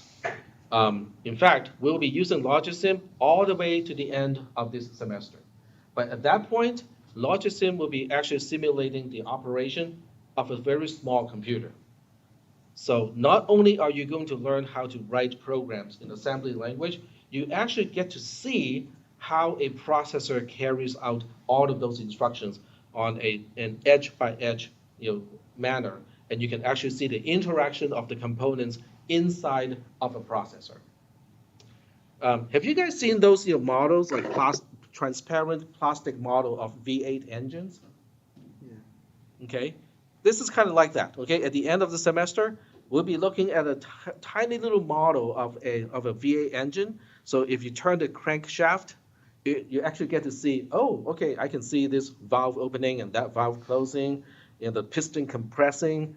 We even can give it spark, like okay, ignite that little cylinder, or what the fuel air mixture inside that cylinder, and it would just do, oh, okay, here goes one cycle. It's pushing, and then the push rod rotates, and then your entire crankshaft rotates, and blah blah blah blah. That's the purpose of TTP, Text Toy Processor, is to show you in a very, very transparent way what is going on inside the processor and how a processor carries out the opcode or the instructions that you want to execute. But we are a long way from that. I just want to kind of emphasize the importance of logic sim. The span is covering one really kind of important part of the screen, which is the lower left portion of the screen. This is your zoom control. Okay, if you want the components to look bigger, so it's easier to look at things, that is where you need to go to control it. Now, what this portion here looks like, this is basically it's not a tool tray per se, it is actually a hierarchical listing of component templates, okay? Because the minimum requirement to get into this class is CISP310. Are you guys familiar with the concept of a class versus an object? Okay, so I see a lot of nods. Okay, very good. So this is a catalog of classes. They are templates. They're cookie cutters. Okay, but you don't want to eat a cookie cutter, right? You want to eat cookies. So how do we stamp cookies out of the cookie cutters? You have to create the object. You have to create the object, exactly. So to create the object, you basically look into each category, and in this case, we want to create a transistor. So by doing this, by navigating on the left-hand side, where it presents you a catalog of the so-called classes, you are now selecting which template. You're basically looking up a cookie cutter. So when it's time to say, I want a cookie, then all you have to do, once you have selected a cookie cutter, this is not a drag. Let me repeat that. This is not a drag. It is a simple click on this side here, and then you move the mouse pointer without dragging it, and it will automatically create an instance, aka an object, of the class. So this main area over here works with objects. This portion over here is telling you what classes you can use to create the objects. So are we doing okay so far, understanding, how to create, components they can actually work with in the main circuit area? All right, cool. Once you select something, in the main circuit area, this portion here, the lower portion of the left pane of the entire window, will show you properties of that one thing that you have clicked on. If you click on multiple things, it will show you the common attributes across all of those items. So you can actually make changes to multiple items at the same time if they offer the same type of options. So right now we are looking at a transistor, and you can see it has a type, it has a phasing, it has a gate location, it also has a data bits, which we're not going to tweak in this class. So in this case, we see that this is a P-type transistor, and we can see, visibly, we can see it's a P-type transistor because there's a little bubble. So at the gate, where it touches, basically it's a capacitor, there is a bubble. So the bubble is right here. So it's a P-type transistor. If you want to turn this into an N-type transistor, this is how you do it. So every single item every single attribute of the object that you have selected can be changed. It's just a drop-down box, and you choose what value you want to use for that thing. So at this point, I'm going to keep this as a P-type transistor. So the circuit that I want to build, this is the wrong orientation. I want the flow to go from north to south and not from west to east. So can someone kind of guess, which of the attribute is going to help me rotate the part? Yep. Facing, exactly. So right now it is facing east. The flow is facing east. I want the flow to go from north to south. So that means I need to change the facing to south. Very good. So that changes how the thing is displayed. Okay, so we have north to south. Very good. Okay, so this is the orientation that I want. And we're going to slap some other components. I need 2 P-type transistors. So one way to quickly replicate something that's already mostly right is to duplicate. So you can select one or more items that you want to duplicate, and then type Control D on the keyboard for duplicate. But you can also do a copy and paste if you want to. But duplicate is actually very convenient. Or you can go to Edit, and then you go to Duplicate. Same thing. Now we have a second P-type transistor in the right orientation already. But for the other one, I want the gate to go to the other side. And let me click on that item, and you guys can tell me what I should change in terms of the attribute. Okay, so tell me how I can make the gate to appear on the right-hand side instead of the left-hand side of the transistor. Go ahead. Exactly. That's kind of a giveaway, right? I mean, the attribute is named gate location. So now I go to here and just flip it to the alternative. And now we have the gate flipped to the other side of the transistor. So far what I have done is really just to change the display, of the component in the circuit, which is mostly just cosmetics, okay? Because if you don't change the orientation or which side the gate is located, it still functions exactly the same way. It's just that your circuit may look kind of ugly, okay? All right, so now we will try to introduce other components. One component is called power. So this is the symbol for power in an electrical circuit. So the way you can relate a power as a symbol to what we have talked about so far is it is an infinite source of positive charge. Are we good? Okay, it's a source of infinite positive charge. It's just a well of positive charge that will never run out. And then we will introduce another symbol, which is ground. So what do you think ground is corresponding to using the terminology that we have introduced so far? If power is an infinite source of positive charge, then ground is? Yep, exactly. So it is a source of infinite negative charge. Okay. Very good.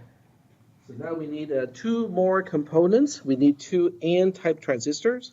So I'm going to use this one as a basis because it's kind of in the right orientation, even though it's not. Oh, okay, so I just made a poo-poo here. Control Z is undo. And I want to move it here. And I want this to be an N-type transistor. And let's say this one is going all the way down here. All right, so the first thing is I want to make sure, okay, can someone remind me, what is the flow of an N-type transistor? Yep. Negative to positive. Negative charge. So negative charge goes from source to drain, right?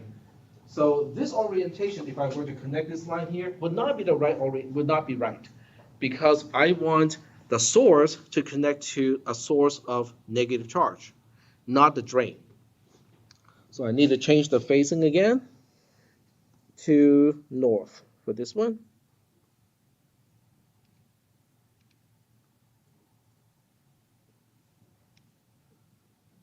There we go. And I need one more of these. And now we have 2 N-type transistors and 2 P-type transistors. And I'm just adjusting things so that it looks nicer. All right, so now I can make interconnections between the components. This is also something that you kind of have to exercise care, because even though it seems like, I can make a connection to here, and so on, that is not the case. Okay, so each component has designated locations where it has connection points.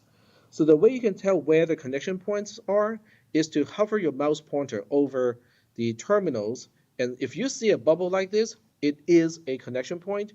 If you do not see that bubble, it is not a connection point. So make sure that you always make connections to where the connection points are located. So this is a connection point. This is also a connection point. All right, so we'll go ahead and draw a circuit. So to draw a circuit, this is actually drag. So I would press the left button under my mouse, keep it, hold it, and basically continue to press it until it's time to release it. You can actually make turns too, okay, like that, and then release it, and now I can, drag and drop another segment of the wire. So now I'm going to basically complete the main portion of the circuit that I want to work with today. And don't be bothered by the color of the wires at this point, because it will basically do certain things so that they will change the color. There we go. Okay, so this is the main circuitry, the main circuit of what we want to go through today. Yeah, we got some red wire. Red is never good. And then there are 2 greens. There's light green, which means it is a 1, and then there's also dark green, which means it's a 0. So negative charge is associated with 0. Positive charge is associated with 1. Okay, so there's a visual way to quickly determine which wire is quote-unquote positive and which wire is quote-unquote negative by looking at whether it's a light green or a dark green. Now, what is blue and what is red? We'll deal with those later.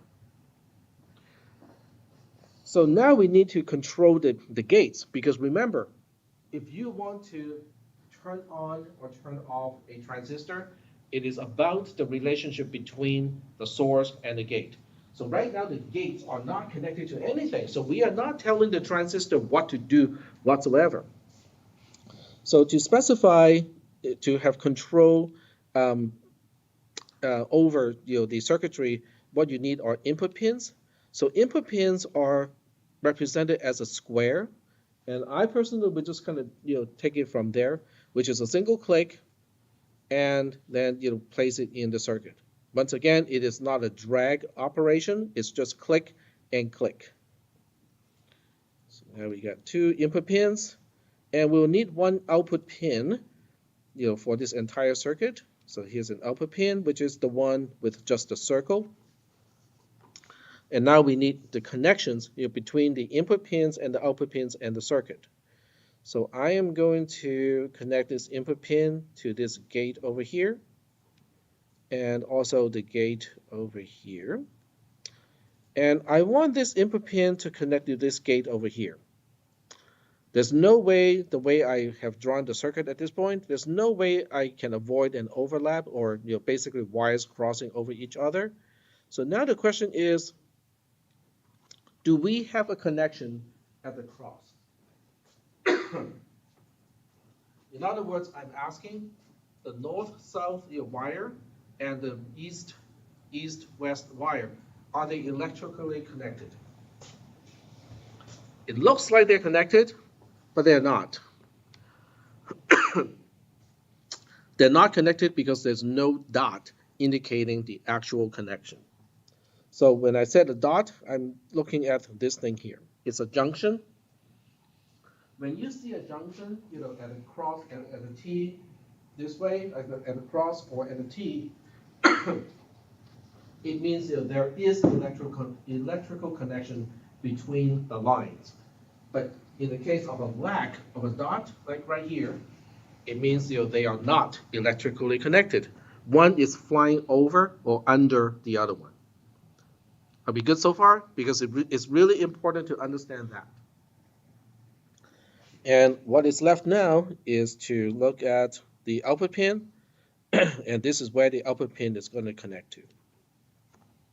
For all practical purposes, the purpose of an output pin is a sample point. It's a point where you can attach your multimeter to, so they can say, oh, okay, it's a 0 or it's a 1. I missed one connection because I also need this wire here. I need to go from this input pin to this pin over here. There is a way to avoid flying over. It doesn't look good.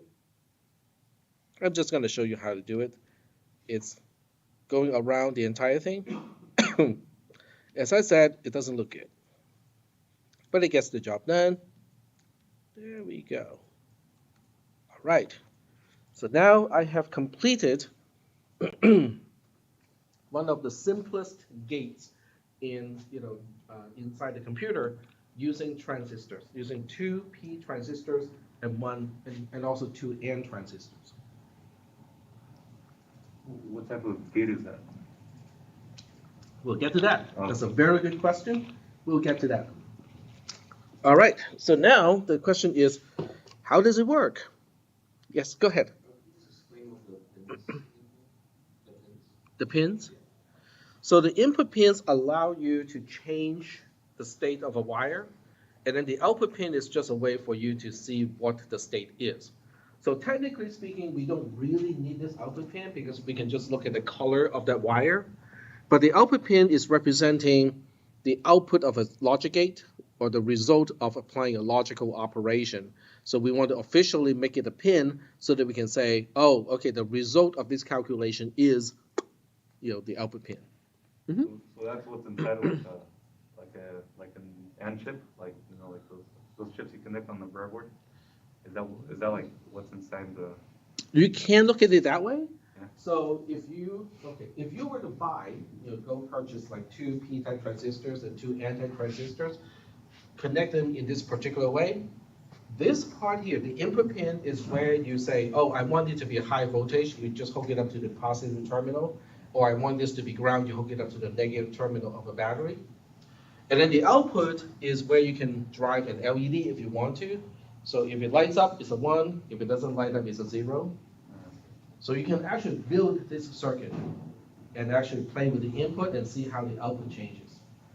No, my question is like for the AND gate, let's say for example, inside the AND gate there's like a bunch of transistors, or? No, an AND gate, so this is a NAND gate, yes. So inside the NAND gate, it can be implemented using 2 P transistors and 2 N transistors. Yeah, inside like the chip you connect on the breadboard for an AND gate. Like, is there like transistors inside that? Yes. Okay, yeah. Yeah. So if you're looking at a chip, like a NAND gate chip, then inside the NAND gate chip, which is integrated circuit, there are like transistors arranged in this way. Okay. Yep. All right. But how does it work? I mean, why is the output a 1 at this point? So the way we look at this is we have to look at each and every transistor and see if it is on or off. So we'll start with, I'm going to use the selection tool to look at one transistor at a time. So we'll look at this transistor first. So the question is, what is the state of this transistor? Is it on or is it off? So how do we determine whether a transistor is on or off? We look at 2 pins, right? Which 2 pins do we look at? Drain and source. The source and the gate, exactly. So, and in this case, where is my source? How do we differentiate the source from the drain? The arrow, right? So the arrow tells us where source is and where drain is because we always flow from source to drain. So that means, this terminal over here, this one here, that's our source, and this is our gate. Do they look the same to you? Nope, because one is light green, which means it's 1, and the other one is dark green, which means it's a 0. They are not the same. So if the source and the drain, excuse me, if the source and the gate are different, does that turn on the transistor or does it turn off the transistor? It turns on the transistor. So this transistor is on, which means it is completing the circuit. It is like it is just a wire connecting from the source to the drain to allow the flow, in this case, of positive charge. Are we good? And the other P transistor is in the same scenario. Even though it is not connected, even though the gate is not connected to the same input pin, it is still a 0. And the source is still a 1 because it's connected to the infinite source of positive charge, so it's always going to be a 1. The source is always going to be a 1 for both of these P transistors. But you can see the gate is a 0, which means the other one is on as well. All right, let's look at the N transistors. We'll start with the bottom one, which is this N transistor. Is it on or is it off? Well, first of all, where is my source? The source is the bottom one there. The source is the bottom pin, okay? Because the arrow always indicates source to drain. So that means the bottom pin is the source. Okay, very good. So that means the source is here. Excuse me. It's connected to a source of infinite negative charge, which we call ground. What about the gate? It's the same as the source. The gate is the same as the source, which means the transistor is off.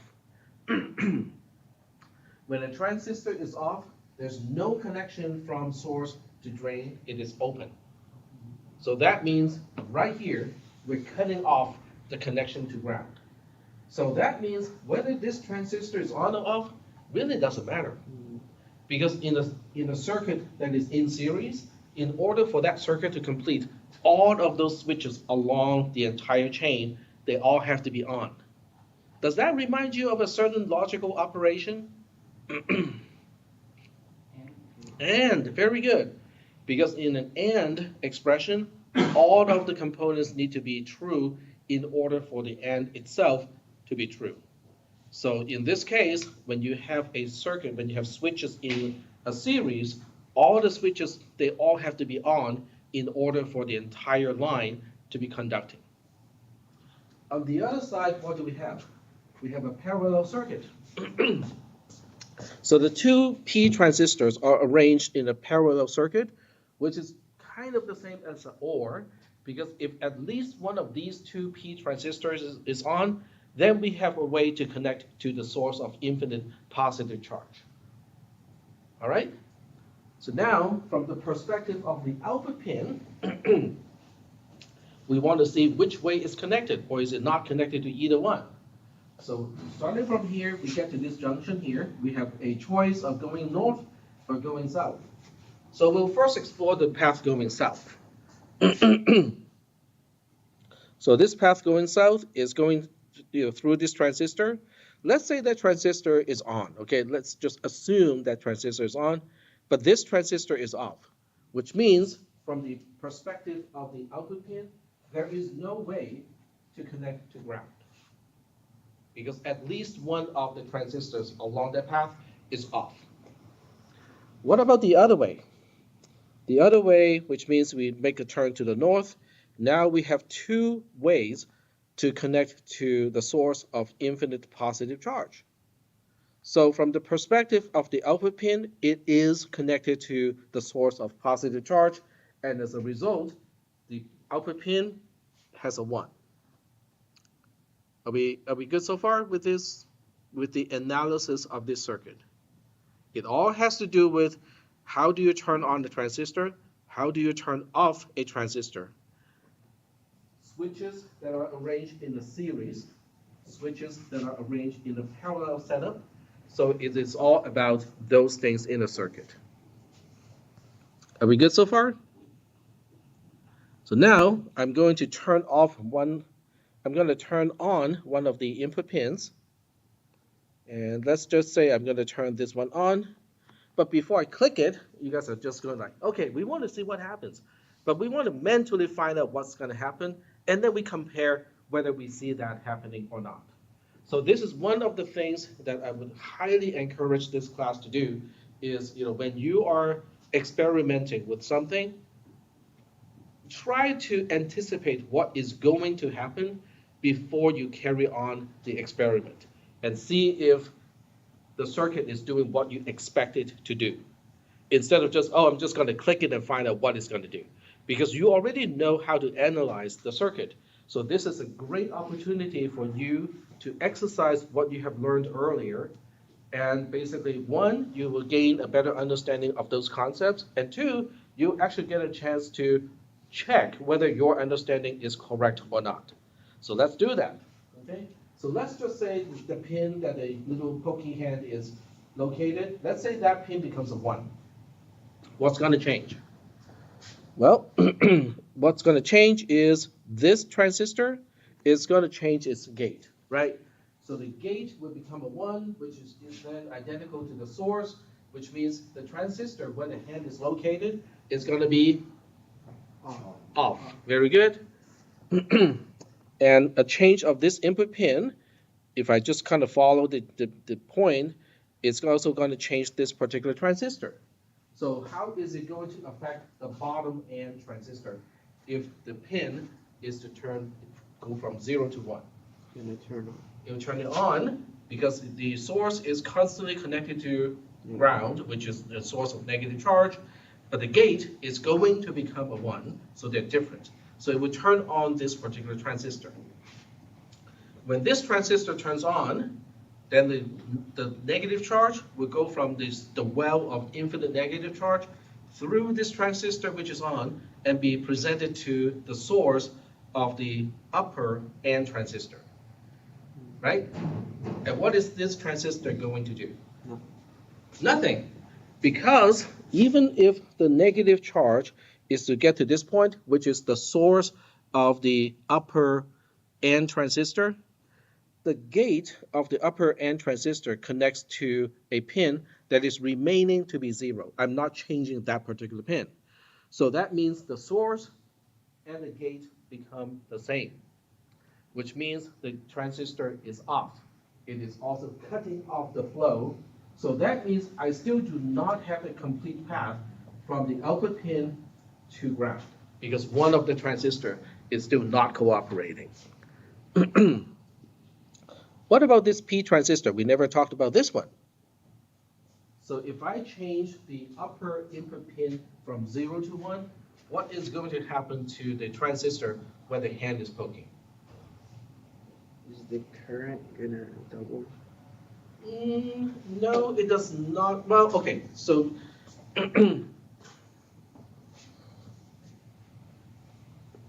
the answer is no, it does not double. But it's still on, right? It doesn't change the state of the transistor because the input pin that we are changing doesn't change the gate of the transistor of the that I'm pointing at, right? So that means that transistor will still have a gate of 0, but a source of 1, it is still on. So without taking into consideration of resistance, which is what you're referring to, the output pin going to this junction here still has no path to ground because this N transistor is still off. But if it goes the other way, this transistor provides the only path to the source of infinite positive charge. So that means we still have one path to go to the source of positive charge, and as a result, the output pin will still be a 1. So that's my prediction. But let me go back to what you said a little bit earlier of doubling the current.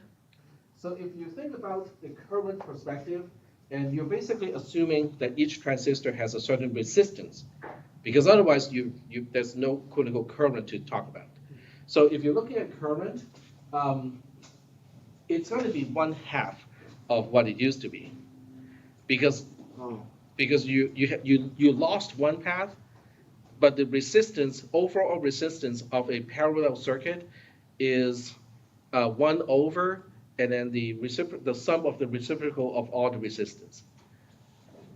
So, but to us, it's not important because we don't take into consideration resistance.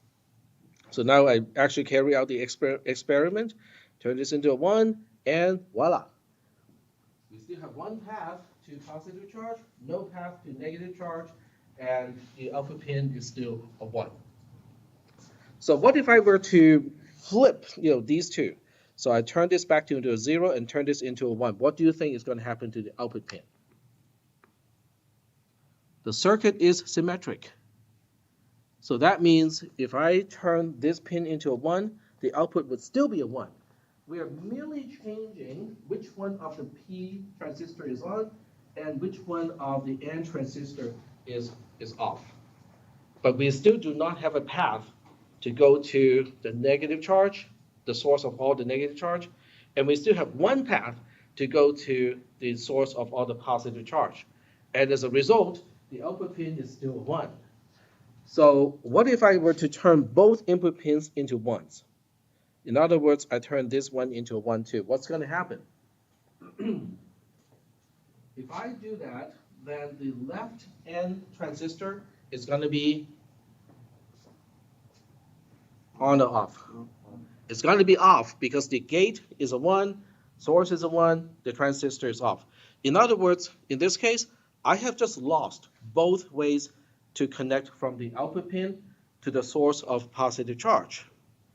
What about the other N transistor? So we go here. What about this transistor here? What is it going to do? It's going to turn on, right? Because if I flip the switch, if I flip the input pin where the hand is located from a 0 to a 1, then the bottom N transistor is going to have a gate of 1, but it always has a source of 0. So this means the bottom N transistor is going to turn on, which allows the flow of negative charge from ground through the bottom transistor and be presented to the source of the upper N transistor. But that means from the perspective of the upper N transistor, it will also be on because the source is 0 and the gate is a 1, it is also on. So this one, in this case, we have both N transistors turned on, which means we now have a path to go from the output pin through the two N transistors to ground. And as a result, the output is going to be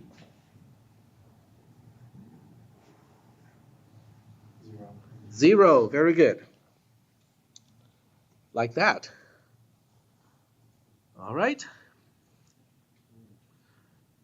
So there's a lot of detail here because you kind of have to work out, okay, is this transistor on? Is this transistor off? And you have to find out, okay, where's the source and where's the drain? How is the source compared to the gate? Blah, blah, blah, blah, blah. A lot of mechanical stuff. But if we take a step back, okay, and not look at the pine needles and instead look at the pine tree itself, if you ignore what is inside the circuit and just look at the input pins and the output pin, you can summarize it using a truth table. And what is that truth table going to look like? I'm going to do that part using the whiteboard. Maybe. I'm debating whether to do it using a whiteboard or using a spreadsheet. I suppose I can use a spreadsheet to do this. Give me a second to turn on the spreadsheet. Oh, before we do that, let me label the pins. So labeling the pins is pretty easy to do. What you do is you have to go back to the selection tool and select one particular pin, and you just go to the label here. And I'll just label this one as X, label this one as Y, and label this one as Z. The output pin is Z. It's just so that we can facilitate discussion of how the input relates to the output. All right, so now we start a spreadsheet. Let me go to Office, LibreOffice Calc. There we go.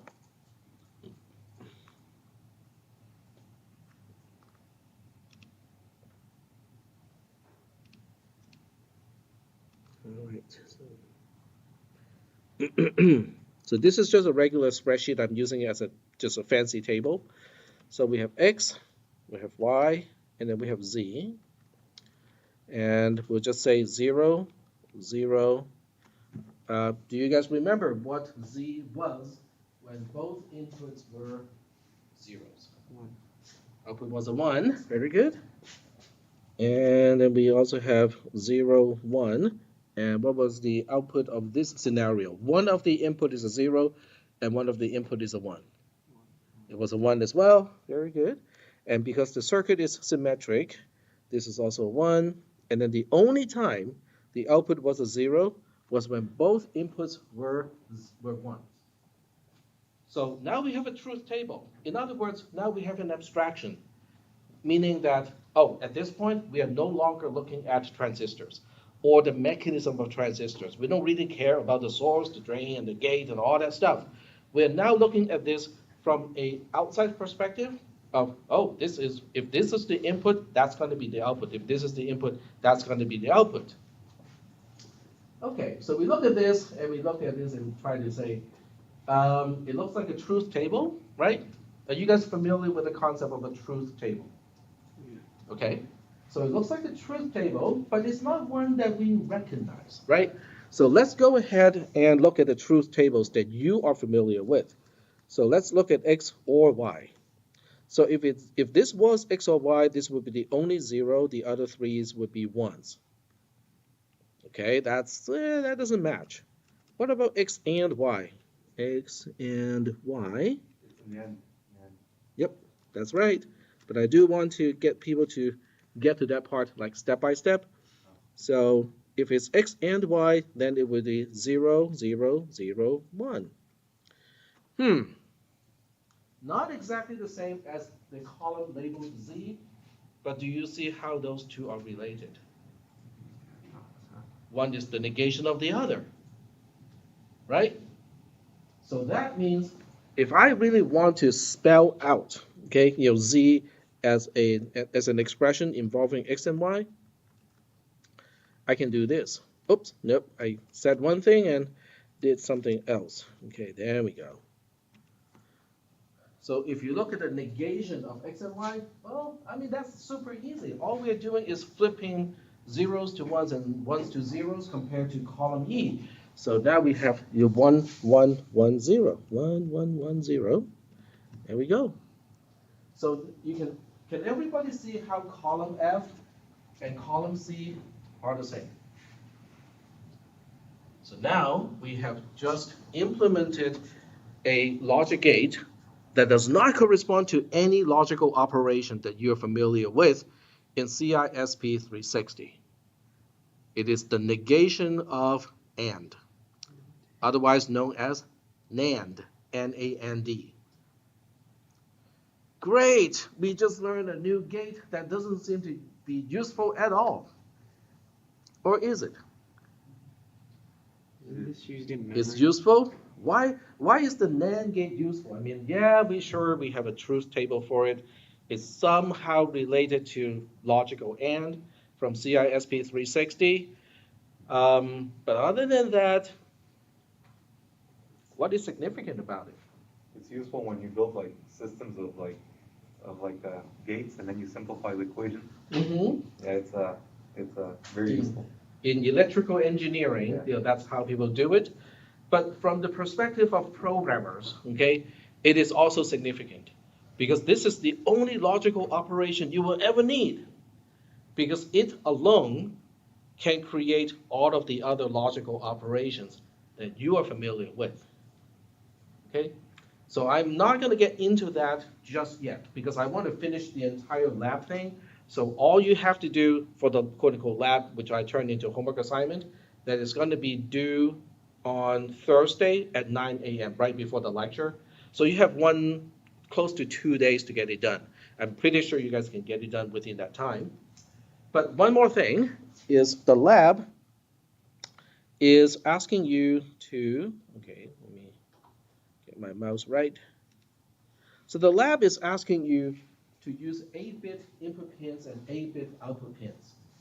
So that means, what we are doing, I have to look at the time because I want to make sure that I got enough time to talk about this. So let me take it one zoom level down like that. So what I want you to do is to turn the input pin X into an 8-bit pin, input pin. So we are changing the data bits, from 1 to 8, and Y is the same thing, and we are going to introduce a lot of errors. Logisim is not happy about this. All right, so now the question is, what is a multi-bit input pin? What does that mean? Well, if you think about 1 bit as a single conductor, like a single wire, an 8-bit thing is like a Cat5 cable. So a Cat5 cable appears to be one thing, right? But when you open it, it has 8 conductors inside. So each conductor inside the Cat5 cable is 1 bit. Okay? So now we have a problem because the transistor gate is saying, give me 1 wire, connect 1 wire to the gate. That's what I'm expecting. But you're giving it a Cat5 cable with 8 wires. I mean, which wire out of the 8 do you really want to connect to the gate of the transistor? Okay, so we need to select one of the 8. So now the question is, how do we get this done? The name of the component that you need is no longer displayed because I scrolled. It is the splitter. Okay, so a splitter is exactly what the name implies. You give it a cable, like a Cat5 cable that has individual wires inside, and it will basically say, okay, fine, how do you want to split the individual wires of this Cat5 cable? You can say, oh, split it into two wires, and each one has 4 cables. You can do that if you want. You can also say, oh, I want all 8 wires individually split at the other end. That works too. So what I want to do now, there are 2 things. One is to introduce the online help of Logisim, because I talked about all of this stuff here. You can capture some notes, but there are certain things you probably want to go like, okay, I need to read the official documentation. So what you do is you go to help, go to library reference, and you won't see it now because I have to move it into where you can see it. So it has a library reference. The first thing you might notice is the organization of the topics of the library reference is the same as the organization of the classes. So now you can just do a drop down here and then click on splitter, and it will tell you everything that you ever need to know about splitters. So this is one way to find the online help, so that when you say, the way Tech explains this really sucks because I cannot understand what he's talking about, this is a secondary source of instruction of how to work with these components. And it's a really good one. It's really useful. But for now, we are going to say, okay, let's play with splitters. So I'm just going to pick a splitter here and slap it over here without connecting it to anything. Because the first thing I want to do is to find out what attributes are available for a splitter. Okay, first thing is phasing. We kind of know what that does, right? It's just changing the orientation. You can rotate the part so that it looks nice in the circuit that you're building. Okay, it's cosmetics, fine. The second one is fan out, and then the third one is bit width. How? What does that mean? So bit width has to do with the merged end. So because the splitter has 2 ends. One end, which is where the bubble is located right now, is what I would call the merge end. This is where the Cat5 cable is connecting to. The other end is what I would call the split end. This is the end where you basically break up the Cat5 into smaller cables. Is that okay? That's fan out. So in this case, the fan out is 2, and the bit width is how many cables or how many wires are in the Cat5 cable. Remember, our Cat5 cable has 8 conductors. So that would be the first thing I'm going to change. So we'll change the bit width to 8. And then right away, we see something else, because now it is asking us bit 0 all the way up to bit 7. It's letting you specify which split end you want each individual wire to go to. Is Is that okay? It's kind of like you have 10 people playing League of Legends. Okay? And the splitter is basically saying which team each person is going to.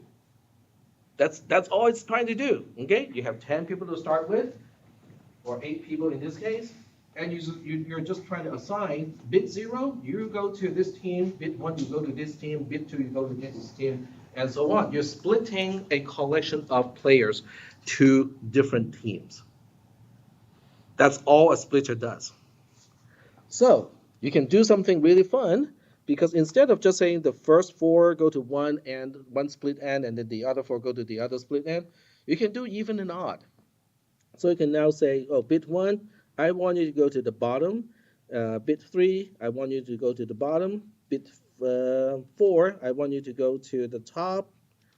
And then bit 6, I also want you to go to the top.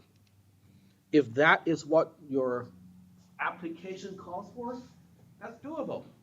All the even bits go to one wire, as the split end, and all the odd bits go to the other split end. You can do that. Did you guys recognize there was a third option, of how we assign the bits? There's top, there's bottom, and then there was one more. None. None. In other words, if you have 11 people, as League of Legends players, you basically look at the most salty of all the 11 players and say, you are not going to any team because nobody wants you. So you can do that too. So now you can look at, I'm just randomly picking bit 4 and say, you are the salty player. You are not going anywhere. So now bit 4 does not appear in either of the split end. Is that okay? So that's what a splitter does. All it does is to say, on one end, I'm presented with multiple bits. On the other end, I can have a certain fan out. There's a certain number of cables coming out of the split end, but I have complete control over which bit of the input goes to which bit of the output of the split end. In what we are doing here, how many split end do we need? In other words, what is the fan out that we need? 1. Because we want going from input X, we just want the least significant bit to connect to something. If that is the case, then we are just looking at, oh, okay, so we just need 1 on the split end, which doesn't seem to make a lot of sense, but you can do it that way. And which bit do we need? We want the least significant bit, so we just need bit 0 to be connected, and everybody else does not connect to anything. What if it does connect? Like, what would that happen? Then you end up with the same error that we are getting here, which is incompatible with. So now we have a splitter here. So to fix the circuit, we just have to break, certain parts of the circuit where, we have a bit width issue, and then we will need this multiple times. So I'm using Control D to duplicate the splitter. So I would just put a splitter here. Okay, maybe put it here, and then move the input pin so everything still aligns okay. All right, so we finish the connection. And then with this one, I kind of need to move this wire a little bit over so there's room to fit that. Oh, okay. Select first, and then move it over. And now I have to duplicate this one more time, because I need 3 splitters altogether to get this done. Ugh. Come on, there we go.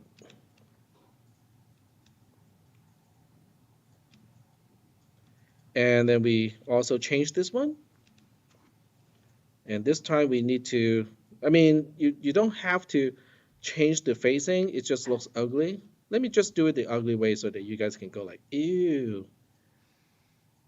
Because we need the merge end, which is coming from the output pin, to connect to the merged end here.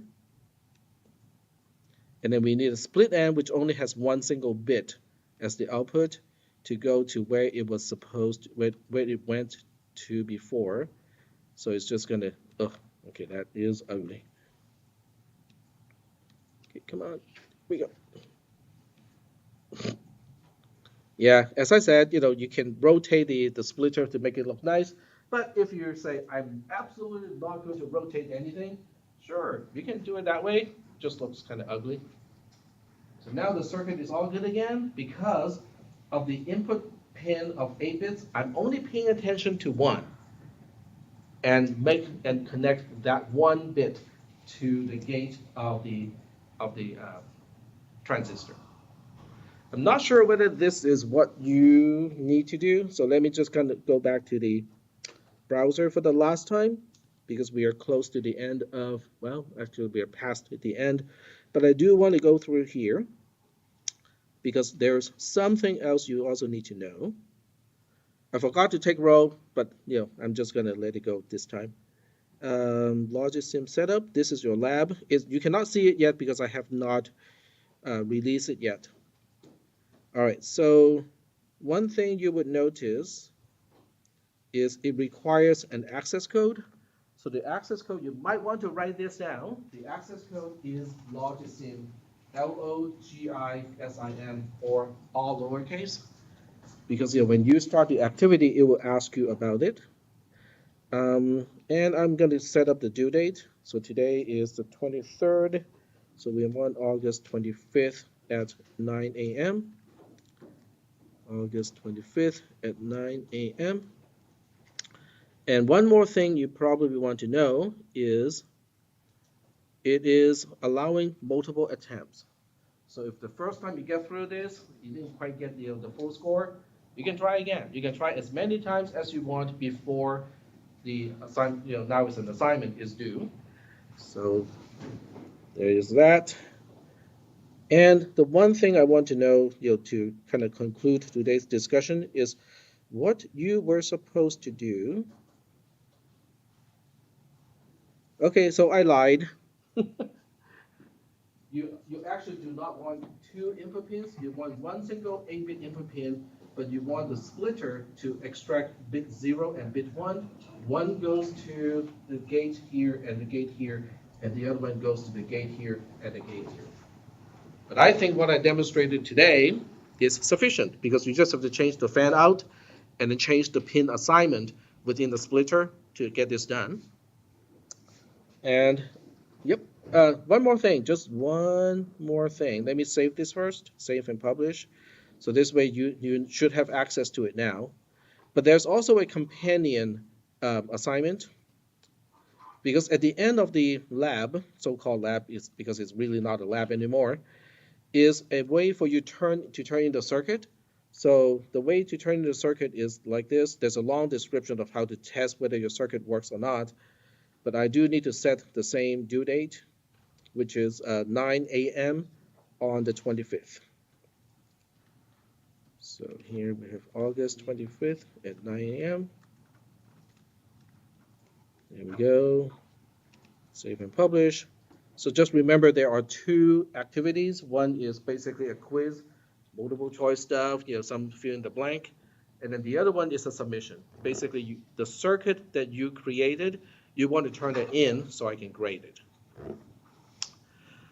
All right, that's it. I do apologize for being 5 minutes over. Yep. The lab submission, are we turning in this or the thing on the quiz? So if you follow the steps in quote unquote the quiz, you will end up with a circuit. Yeah. So what you're seeing right here, the companion, Yeah. is just for you to turn in or to upload the circuit. Right, okay. So the quiz is just telling you what to do. Right. Well, it has some conceptual questions, so it would introduce concepts and then test whether you understand the concepts. Okay. But in the process, at the end, you will be creating a circuit. Gotcha. So this part is just an assignment to capture, what you have created by following all the steps. Okay. So, you sent this message. Does that mean like I'm missing this class, or what's CISP310? What's that class? That's a C++ programming. Oh, C++? Yeah. I did Java, data structures. Yeah. Okay, so I'm going to tell you. Okay, I will tell you what's going to happen. Let me just finish the stream first. There may be a class following this one too, so I need to